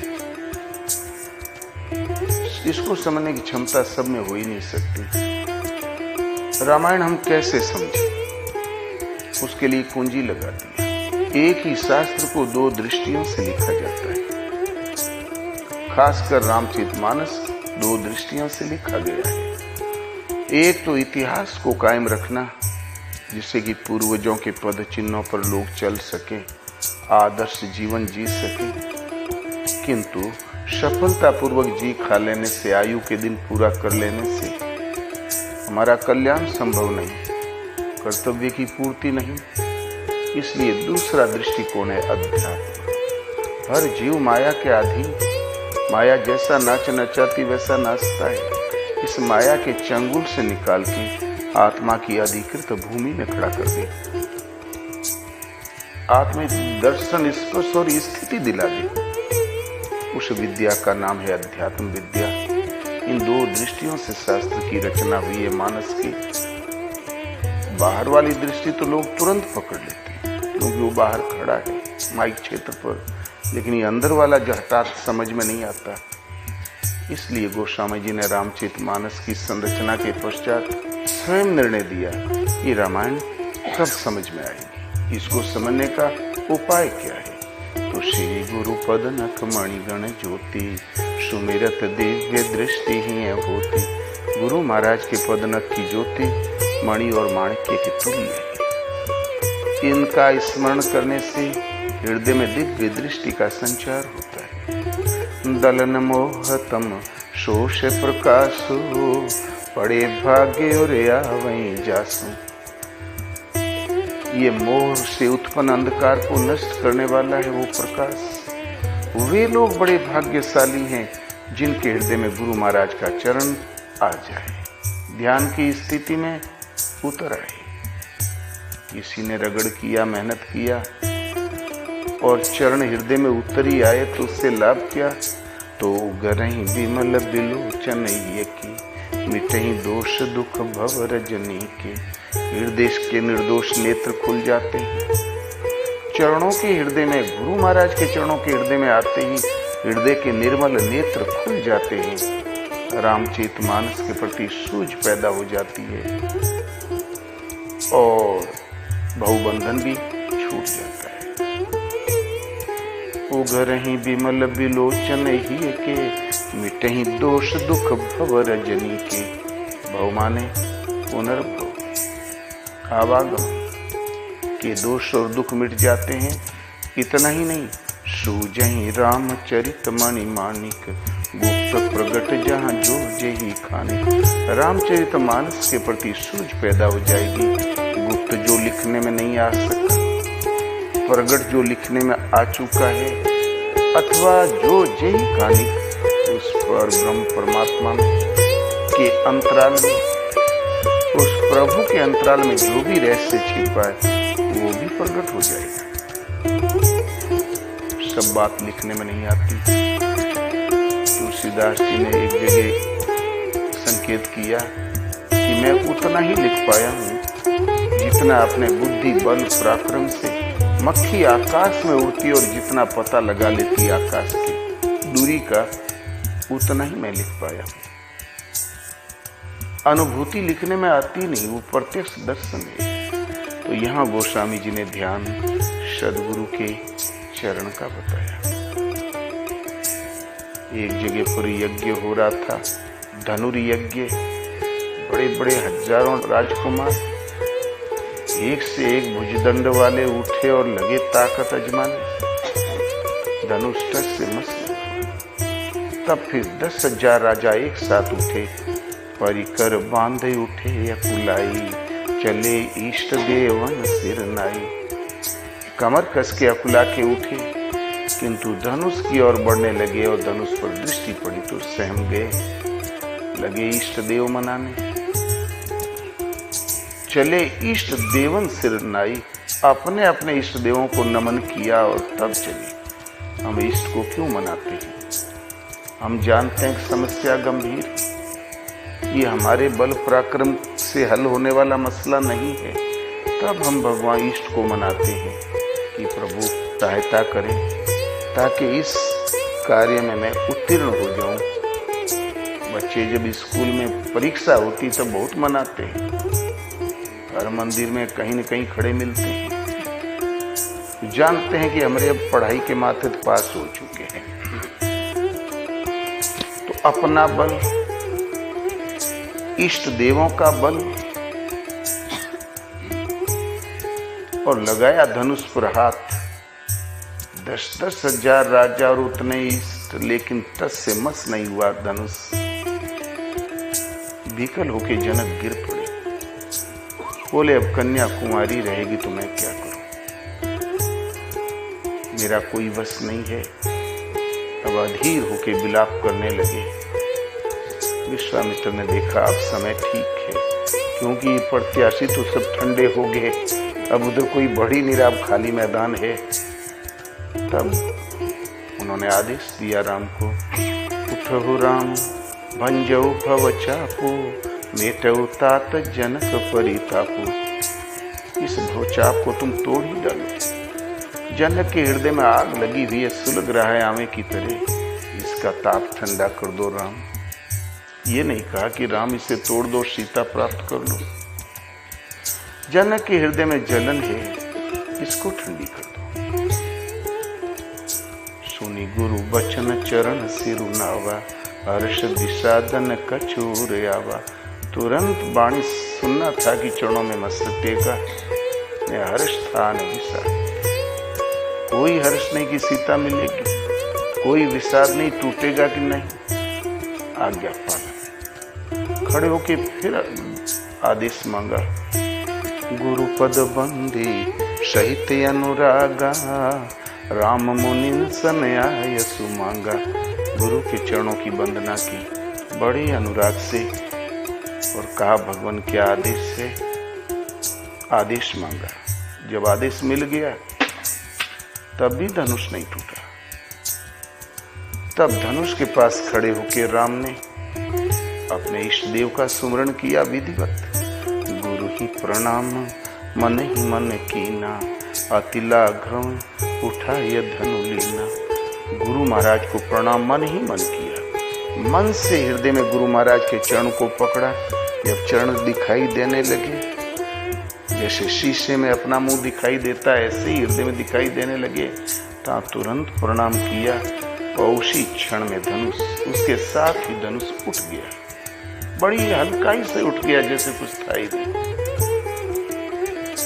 इष्ट की जरूरत पड़ी, राम ने इष्ट को मनाया तो सदगुरु का मन ही मन ध्यान किया और बड़ी सरलता से उठा दिया। वास्तव में जो ये ध्यान ही धनुष, चित रूपी चाप, चित सबका चलायमान है तरल पदार्थ की तरह। सदगुरु का चरण जहां हृदय में आके स्थायित्व ले लिया, वृत्ति शांत हुई तब तो लिया, तत्सम ध्यान की स्थिति बन जाती है। चित चढ़ रूपी चाप, चित के चांचल्य का क्रम टूट जाता है और ध्यान की स्थिति बंध जाती है। ध्यान ही धनुष या ध्यान के केंद्र में अभ्यास किस पर केंद्रित करें अपने चित्त को? सदगुरु के चरण का ही ध्यान है। भगवान राम ने आदेश दिया, पूरा जनपद एकत्रित, सुनहु सकल पुरजन मंबानी। सारा जनपद एकत्रित था। तो बोले कि प्रभु प्राप्ति का उपाय क्या? बिनु छल विश्वनाथ पद नेहु, राम भक्त कर लक्षण एहु। भगवान के भक्त का एक ही लक्षण है, बिना छल छद्म के विश्वनाथ के चरण कमलों में प्रीति। प्रीति तो विश्वनाथ के चरणों में, और भक्ति हो गई राम जी की। भोजन आप करें और पेट उनका भर जाए। वास्तव में नाथ माने स्वामी होता है। जिसकी मन से इंद्रियां नाथ ली गई हैं, जो संयत है, वही विश्व में नाथ है, वही सदगुरु होते हैं। उनके चरणों की प्रीति ही राम भगत की यही लक्षण है। जही पर कृपा न करई पुरारी, सो न पाव मुनि भगति हमारी। सत्रस्तम त्रिगुणमयी प्रकृति है। पुरारी माने त्रिगुणमयी प्रकृति को, अरी माने काटना। जो काट चुका है, दमन कर चुका है, वो त्रिपुरारी। जो त्रिगुणातीत स्थिति वाले महापुरुष हैं, वो होते हैं शंकर। शंकारी से शंकर है, जो शंकाओं से अतीत है। शिव तत्वनिष्ठ आदि शंकराचार्य से पूछा, भगवान पूजनीय कौन? कै पूजनीयम? शिव तत्वनिष्ठा। कौन है पूजनीय? तो शिव तत्व में स्थित है वे महापुरुष, जो प्रकृति की सीमाओं से अतीत है, असीम तत्व है, उसमें जो प्रतिष्ठित है, निष्ठ है, वही होते हैं। नास्ति तत्व है गुरु, जो अविनाशी तत्व है, वही परम गुरु होता है। गुरु कोई भेष नहीं। अगली पद में कहते हैं, शंकर विमुख भक्ति चह मोरी, सो नारकी मूढ़ मति थोरी। शंकर से विमुख है और मेरी भक्ति चाहता है, वो नरकगामी है। वो भले आंख मूंदता हो, उसने नरक का रोड पकड़ रखी है, वो उधर ही चला जा रहा है। वो नारकी है, वो मूढ़ है, उसकी बुद्धि बड़ी हल्की है। अर्थात प्रभु की भक्ति चाहना हो तो शंकर के सन्मुख हो जाओ। शंकारी से शंकर है, जो शंकाओं से अतीत महापुरुष हैं, वो है सदगुरु, उनके सन्मुख हो जाए। मन कर्म वचन से और एक गुप्त मत, सब ही कहूं कर चोरी। शंकर भजन बिना नर, भक्ति न पावई मोरी। और भी अति गोपनीय अपना मत कहता हूं कि शंकर के भजन के बिना कोई मेरी भक्ति नहीं प्राप्त कर सकता। भगवान को हाथ जोड़ने की क्या जरूरत थी? साधारण जनता के सामने सब ही कहूं कर जोरी। सबको हाथ जोड़ के कहता हूं, प्रभु को हाथ जोड़ने की क्या जरूरत? समस्या ही गंभीर है। ये बात हठात हृदय में बैठती नहीं कि सदगुरु भी कुछ हो सकते हैं। ये बात हृदय में नहीं जम पाती। शंकर भजन बिना शंका आदि से संकरे शंकाओं से अति ऐसे सदगुरु उनके भजन के बिना मेरी भक्ति कोई प्राप्त नहीं कर सकती। राम और लक्ष्मण पंचवटी में कुटीर बन चुकी है, सीता जी है। लक्ष्मण ने बहुत 5-7 प्रश्न रख दिए। माया क्या, ब्रह्म क्या, भक्ति क्या, सुख का स्रोत क्या है भगवान? तो भक्ति ताते अनुपम सुख मूला, अनुपम सुख की मूल। जिस सुख की कोई तुलना ही नहीं सृष्टि में, वो तो लक्ष्मण भक्ति है। लक्ष्मण ने कहा प्रभु प्रदान कर दे, मिले ही जो संत हो ही अनुकूला, किंतु मिलेगी तभी जब संत अनुकूल हो। सीधा तो मैं भी नहीं दे सकता। वहां कहते हैं शंकर भजन बिना भक्ति न पावे मोर, यही पर कृपा न करे पुरारी, सोन पाओ मुनि भक्ति हमारी। यहाँ कहते हैं भक्ति अनुपम सुख की मूल, मिले जो संत हो ही अनुकूल है। संत जो संस्कृति का अंत की स्थिति वाले हैं, वही सद्गुरु होते हैं। इनकी भजन के बिना कोई मेरी भक्ति नहीं प्राप्त कर सकता। लोमस ने जब काकभूषण को उपदेश दिया, पहले तो श्राप दे दिया, कौआ हो जाओ, काऊ काऊ करता है। फिर प्रसन्न हुए, बुला भी लिया।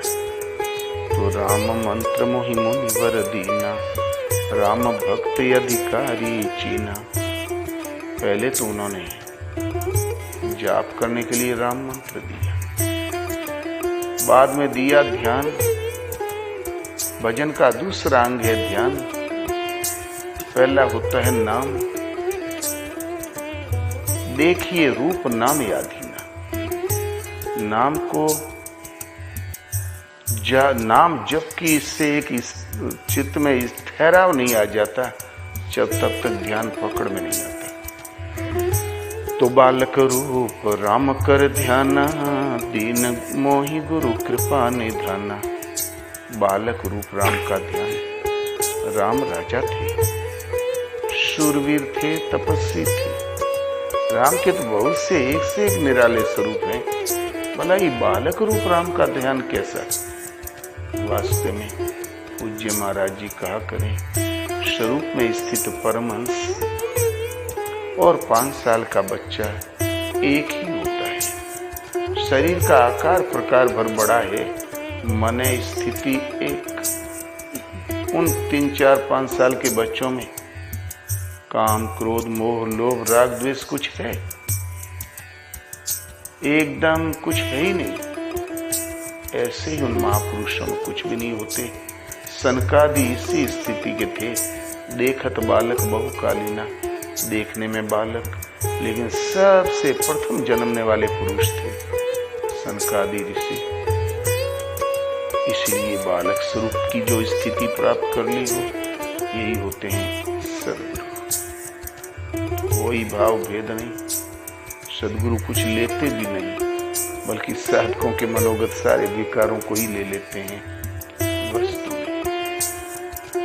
एक स्थान पर गुरु की परिभाषा देते हुए कहते हैं, बारक नाम जपा जग जेऊ, वो ही तरन तारण नर तेऊ। बारक माने एक बार जो नाम जप ले, स्वयं तर जाता है और दूसरों को तारने की शक्ति आ जाती है। बारक माने एक बार राम, केवल ओम, इतना जिसने कह दिया, जप लिया, ये राम राम राम राम ओम ओम ओम, ये क्या, ये कुछ नहीं। केवल एक बार राम अथवा ओम शब्द निकल गया, वो स्वयं तर गया और सृष्टि में किसी में तारने की क्षमता है उस महापुरुष में। किंतु यहाँ प्रैक्टिकल में देखने को वैसा नहीं मिलता। बहुत से महात्मा लोग इतना तल्लीन होके नाम जपते हैं, माला पर उंगलियों की रगड़ से काठ की गुड़िया घिस गई, एक आध माला खूंटी में टंग गई, ने खुद ही तरे न तारने की क्षमता ही आई। भला वो नाम क्या, ये बारक नाम क्या? आप वास्तव में जब नाम जपने बैठते हो, आप 2 घंटे 4 घंटे बैठ के देख लें, किंतु जिस मन को बैठना चाहिए वो 10 ही 20 मिनट बैठ पाएगा। बाकी समय सन कुछ भी नहीं मिला तो अमेरिका में कितना नुकसान हुआ, यही गणित लगाने लगता है। अभी भजन बैठ जाओ, अभी गणित लगाएगा, तो दोपहर वाला अखबार पढ़ने लगोगे बैठे बैठे। हम तो एक नाम जपे, लेकिन जब अनेक नाम हमारा पिंड छोड़े तब तो ये मन के अंदर जो ये रील चल रही है, वृत्ति का प्रवाह चल रहा है, अनंत नाम किस्म किस्म की लहरें उठ रही है, उनके बीच में हम थोड़ा सा धक्का देते जरूर है, लेकिन वो फेंक देती है वो वृत्ति। ये वृत्ति शांत हो, एक नाम की स्थिति आवे। इसके लिए नाम को भी जपने की श्रेणियां होती है। एक ही नाम को 4 श्रेणियों से जपा जाता है, वेखरी, मध्यमा, पसंती और परा। वेखरी उसे कहते हैं व्यक्त हो जाए, ओम ओम राम, इस ढंग से जपो पास पड़ोस को सुनाई पड़े। दीर्घ काल अभ्यास करते करते जब मन में और टिकने की क्षमता आ गई,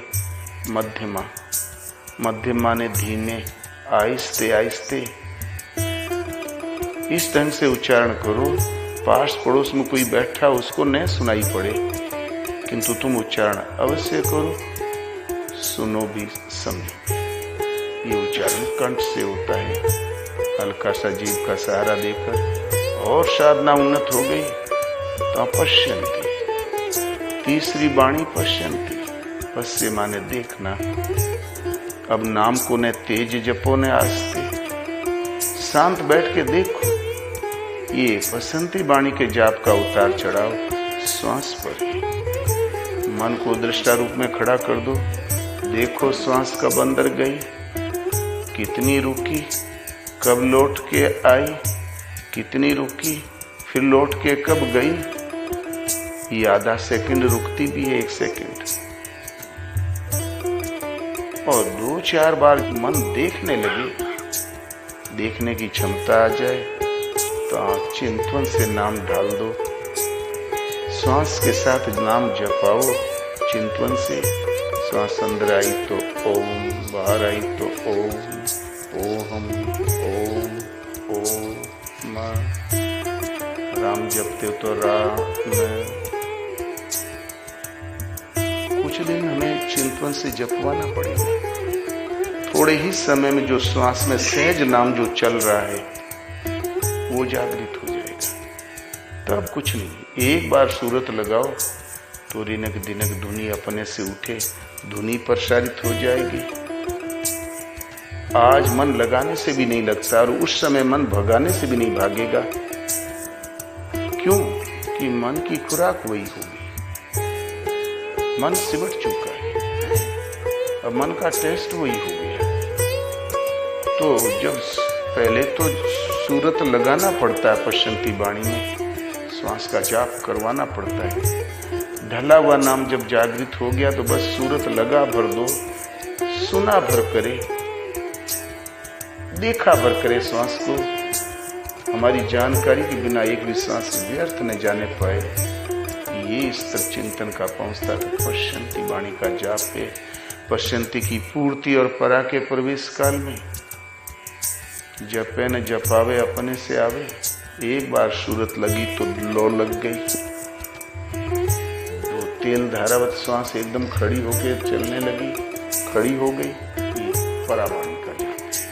परा माने परम तत्व है परमात्मा, उसमें प्रवेश करा देने वाली वाणी है। अब उस परम तत्व को पाने के लिए वाणी में अन्य कोई परिवर्तन नहीं लाना पड़ेगा। परावाणी की परिपक्व अवस्था काल में जप मरे अजपा मरे, अनहद हूँ मरी जाए, सूरत समानी शब्द में ताही काल ना खाए। जप मरे का अर्थ ये नहीं कि कबीर ने कह दिया जप मर जाए। जप मत जपो, मत जपो। एक जड़ता। जप अति आवश्यक, लेकिन जप मरे कब? अजपा जब जागृत हो जाए। अजपा मरे कब? जब अनहद जागृत हो जाए। अनहद हो मर जाए। भला वो स्तर कब आता है? जब सूरत समानी शब्द में ताहि काल न खाए। सूरत मन की दृष्टि का नाम है। आप यहाँ बैठे हो, सहसा खुटका हो जाए कि हम तो तिजोरी का ताला खुला ही छोड़ा है, मन नहीं लगेगा। कहीं लड़कों के हाथ में लग जाए, फिर चाहे यहाँ 3600 रंग बरसते हो, आपको कुछ नहीं दिखाई पड़ेगा, नहीं कुछ सुनाई पड़ेगा। कोई कह दे कि लड़का छत से गिरा, अस्पताल गया, कान में कह दे, आंखें खुली न कुछ दिखाई पड़ेगा, कान खुले न कुछ सुनाई पड़ेगा, बच्चे का रोआ रोआ दिखाई पड़ने लगेगा, नाखून कैसे, चितवन कैसे। वस्तु नहीं और वस्तु का जो नक्शा खींच देती है, इस दृष्टि का नाम सूरत है। ये मन की दृष्टि है, ये मन की दृष्टि का नाम सूरत है। ये सब और से सिमट के जब शब्द में समा जाए, श्वास आई तो इस शब्द के अंतराल में मन की दृष्टि ही समाहित हो जाए। ये मन के निरोध और विलय की अवस्था है। जिस क्षण समाहित हुआ, उस समय एक नाम की स्थिति आ गई। अनेक नामों का जो प्रवाह था वृत्ति मूड शांत हो गया, मिट गया। तो बारक नाम जपा जग जेऊ, वो ही तरन तारण न रहते हो। एक बार राम, एक नाम की स्थिति में जिसकी सूरत टिक गई, फिर आगे भजन करने की जरूरत ही नहीं है। क्योंकि मन मिटा माया मिटी हंसा बेपरवाह, जाका कछु न चाहिए सोई सहसा। अनेक नामों की वृत्ति में जो लहर चलती वो शांत हो गई। एक नाम की स्थिति आ गई। नाम के तद्रूप जब मन जिस क्षण खड़ा हुआ, अनेक नाम शांत हो गए। एक नाम की जहाँ स्थिति आई, तत्क्षण वो उस परम चेतन का प्रतिबिंब प्राप्त कर लेता है, जिसके बाद कुछ भी पाना शेष नहीं। वो खुद तरा हुआ है, दूसरों को सृष्टि में तारने की शक्ति है। तो उस महापुरुष में ये सद्गुरु है। तो गुरु एक ही स्थिति है, गुरु एक ही स्तर विशेष है। ये नहीं कि गुरु की जरूरत पड़ी तो हम दौड़ के गुरु ही बना लें। यदि सद्गुरु की जरूरत है तो केवल एक परमात्मा में दृढ़ संकल्प हो जाओ और उस प्रभु का जो परिचायक नाम हो उसका जाप करो। चलते फिरते उठते बैठते सोते जागते, खुरपी चलाते, लड़का खिलाते, पानी पीते, खाना खाते, सो जाते, हर परिस्थिति में नाम याद आया करे। सुबह शाम बैठ के आधा घंटा समय अवश्य दो। कुछ ही दिन जब ये अभ्यास चला, आत्मा और आपके बीच में जो प्रभु और आपके बीच में जो माया का पर्दा पड़ा है हृदय में, थोड़ा जहाँ हल्का हुआ, जहाँ श्रद्धा से डोरी लगी, तो आत्मा ही जागृत होके बता देगी कि कहाँ बैठे हैं तुम्हारे गुरु महाराज। संत विशुद्ध मिले ही परिते ही, राम कृपा करी चितवा जेहि। लेकिन वो कृपा करके किसकी ओर देखे? पुकारोगे तब तो, वैसे क्यों देखे? इसलिए सुमिरन करो। और जहां हृदय का थोड़ा आवरण हल्का हुआ तो सद्गुरु छप्पर फाड़ के मिल जाएंगे, ढूंढना नहीं पड़ेगा। वो चाहे दलदल में पड़े होंगे, चाहे सिंहासन पे बैठे होंगे, आप ही यहाँ वहाँ पहुँच जाओगे, अथवा वही आपके पास मार्गदर्शन भी होने लगेगा और आपकी साधना चल जाएगी, आगे बढ़ने लगेगी। इसलिए उस गुरु की भी जागृति के लिए करना आपको भजन ही है। तो वो प्राप्त हो जाए तब फिर ध्यान। अगस्त्य महापुरुष थे, उनके पास सैकड़ों शिष्य थे। एक से एक, कोई ध्यानी, कोई ज्ञानी, कोई पारदर्शी, कोई परम विरक्त, कोई वेदांती, एक भोला भला, उसका नाम था सुतीक्ष्ण। शिष्यों ने कहा, गुरुदेव इसको भी कोई तो सेवा दे दी जाए। गुरु महाराज ने एक निगाह देखा उसकी ओर और कहा, देखो तुम ये पूजा की चौकी की सफाई कर दो और शालिग्राम धो के लाके रख दिया करो। नदी किनारे जामुन फली थी, अब शालिग्राम से पीट पीट के लगे जामुन गिराने, पेट भर खा ले, तब लाके शालिग्राम धर दे धो के। एक दिन हाथ थोड़ा करेर हो गया, शालिग्राम चले गए गंगा जी के बीच में। बेचारा ने बहुत डुबकियां लगाई लेकिन कोई लाभ नहीं मिला। गोल मटोल जामुन लाके रख दिया गद्दी पर, और अगस्त महर्षि ने जब चंदन की उंगली उधर बढ़ाई शालिग्राम की तरफ तो धंस गई। तब उठा के देखा, उंगली से घुमा मल के देखा तो घुलने लगा। तब बुलाया, क्यों रे ये क्या है? बोले गुरुदेव शालिग्राम। तो बोली ये घुलता कैसे है? तो मुंह बला के बोला, पुनी पुनी चंदन पुनी पुनी पानी। अब शालिक सड़ गए तो हम का जाने, तेरी ब्रह्म ज्ञानी की। जाओ असली भगवान के लेके आना, अन्यथा मुंह मत दिखाना। दो डंडा मार के भगा दिया। जो दो रोटी जो मिल जाती थी, एक मीठी भिक्षा, वो भी गई। सुतीक्ष्ण जंगल में खड़ा होके बहुत चिंतित, क्या बताऊं, साधारण सी सेवा की एक शालिग्राम धोलाना, उतना भी मैं नहीं कर सका। अब तो गुरु महाराज ने सेवा बड़ी कड़ी दे दी। असली भगवान लेके आना मैं कहाँ ढूंढूं? बनाया कुटिया। जैसे जैसे आश्रम में गुरु महाराज के मुंह से साधना सुनी थी, वैसे ही वैसे अपन करने लगा वो चिंतन। कब मिले, कब गुरुदेव के दर्शन करो, लगन लग गई। भगवान को रास्ता बदल के उधर जाना पड़ा। जब सुतीक्ष्ण को पता चला कि इसी वन में प्रभु आ गए, विकल हो गया, लगा अपना तकदीर ठोकने। हे विधि दीन दयाल रघुराया, मोशे सठ पर करियहि दाया। हे विदाता, हे दैव, मेरे ऐसे धूर्त पर भी क्या प्रभु कृपा करेंगे? आपने कमी क्या? मोरे जिये परोक्ष दृढ़ नाहि, भगति न वीरति ज्ञान मन माहि। नहीं सतसंग जोग जप जागा, नहीं दृढ़ चरण कमल अनुरागा। हमारे जी में दृढ़ भरोसा नहीं, सत्संग नहीं है, जोग नहीं है, यज्ञ नहीं है, फिर वह ऐसा कौन सा गुण है जिससे प्रभु अनुकंपा करेंगे? इतने में एक गुण समझ में आया, एक बान करुणा निधान की, प्रिय जाके गति नहीं आने की।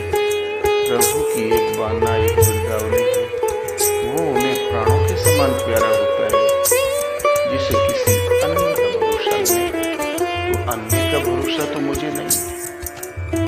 इतना मन में आना था कि बस बेबल हो गए, प्रभु अवश्य दर्शन देंगे, क्योंकि मुझे अन्य किसी का भरोसा तो नहीं। प्रेम में मगन हो गए, इतना मन में आना था कि विभोर हो गए। कबहू के फेरी पाछे पुनि जाए, कबहू के नृत्य करें गुण गाए। कभी पीछे घूम जाए, कभी आगे बढ़ जाए, कभी गुणगान करके नृत्य करने लगे। ऋषि अरूपी ऋषि पंथ नहीं सूझा, ओ मैं चले कहाँ नहीं बूझा। मैं कौन हूँ, कहाँ जा रहा हूँ, किसी से परामर्श भी नहीं किया। पूरब किधर पश्चिम किधर, मैं कौन हूँ सब भूल गया, अपना नाम भी भूल गया।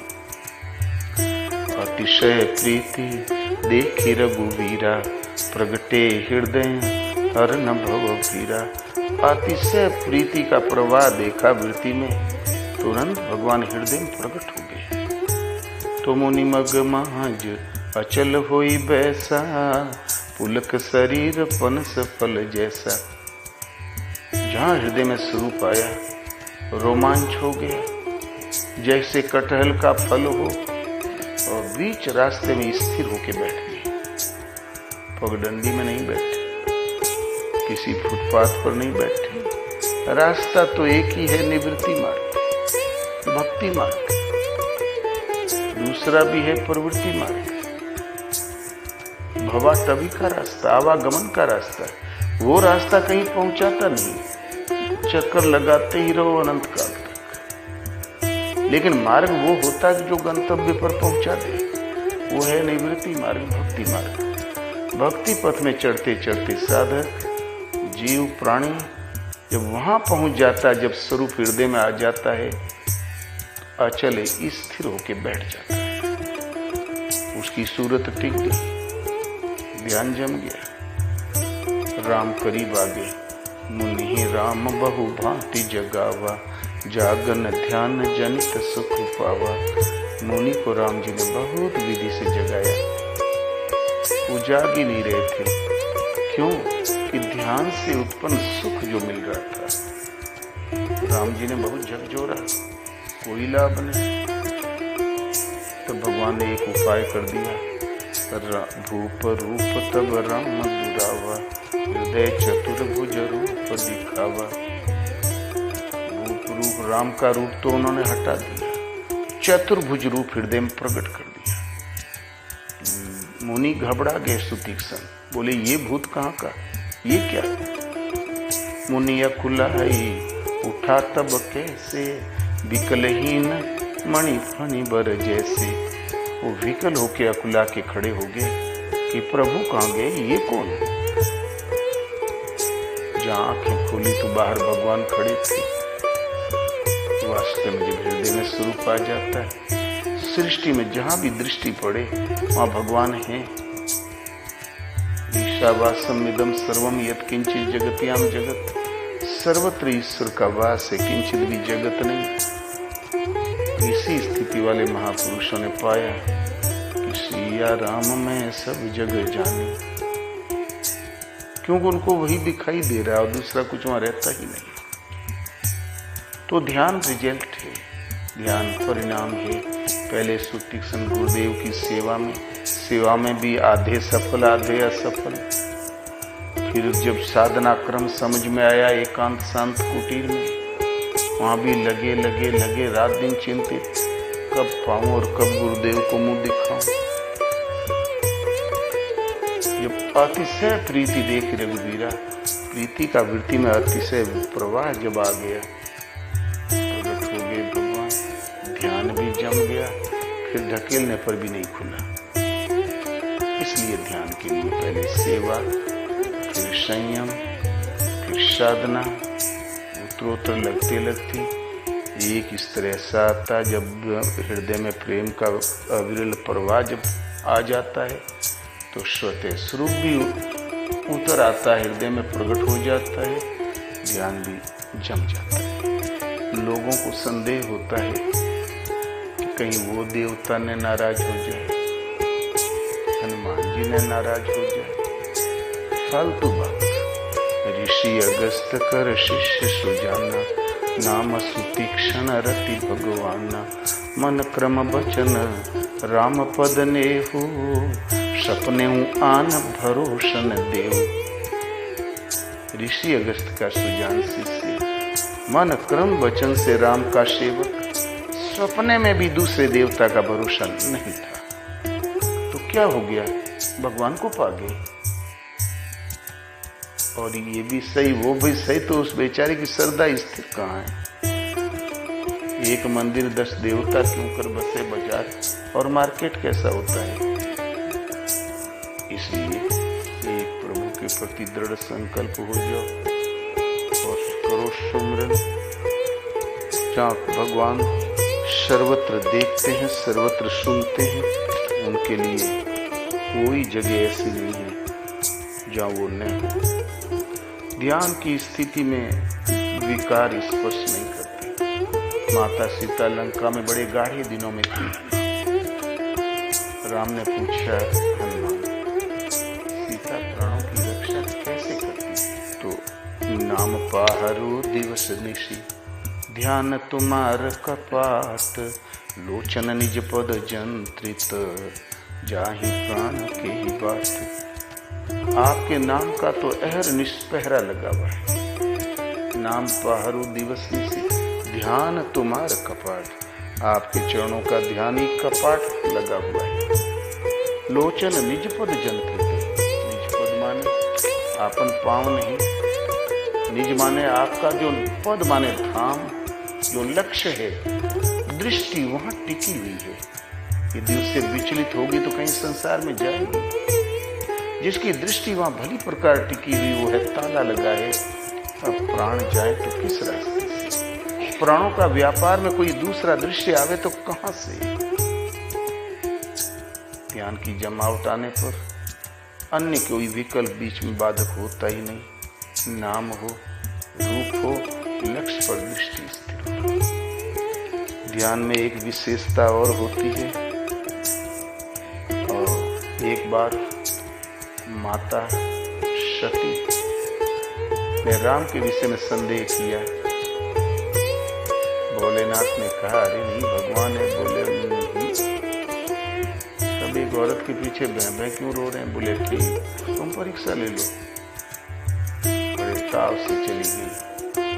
सोचा, हाय सीते, हाय मृगलोचनी, उड़ती हुई पत्तियों से पूछ रहे हैं, दौड़ते हुए मृगों से पूछ रहे हैं, पेड़ों से पूछ रहे हैं। क्या इन पेड़ों ने पहले भी कभी बातें की थी जो आज ही बता देंगे? लगता है पागल है, विकसित है। क्यों ने सीता बन जाऊं? तुरंत सीता बन के सामने बढ़ी। भगवान लक्ष्मण ने देखा तो बोले, अरे सती जी ने आज सीता का वेश क्यों बनाया? बोले नहीं, जानते थे कि राम तो सब जानते ही। राम की दृष्टि पड़ी तो तुरंत सादर मस्तक टेक के चरणों में प्रणाम किया।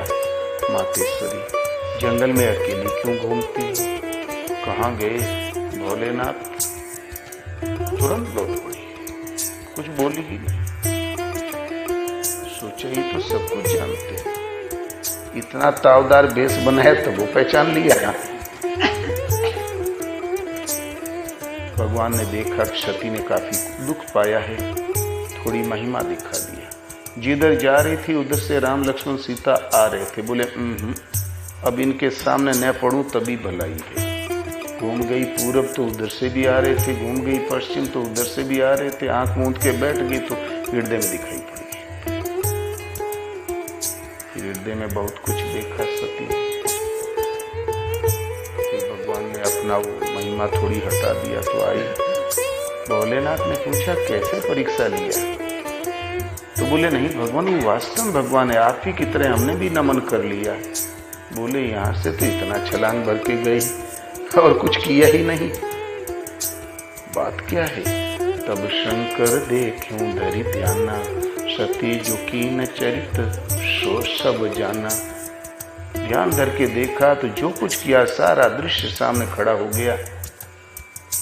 भोलेनाथ ने बोले, ओ माता जगत जननी सीता का स्वरूप धारण कर लिया तो यही तन सती भेटे अब नहीं, परित्याग कर दिया। उसका प्रायश्चित यज्ञ में कूद के करना पड़ा।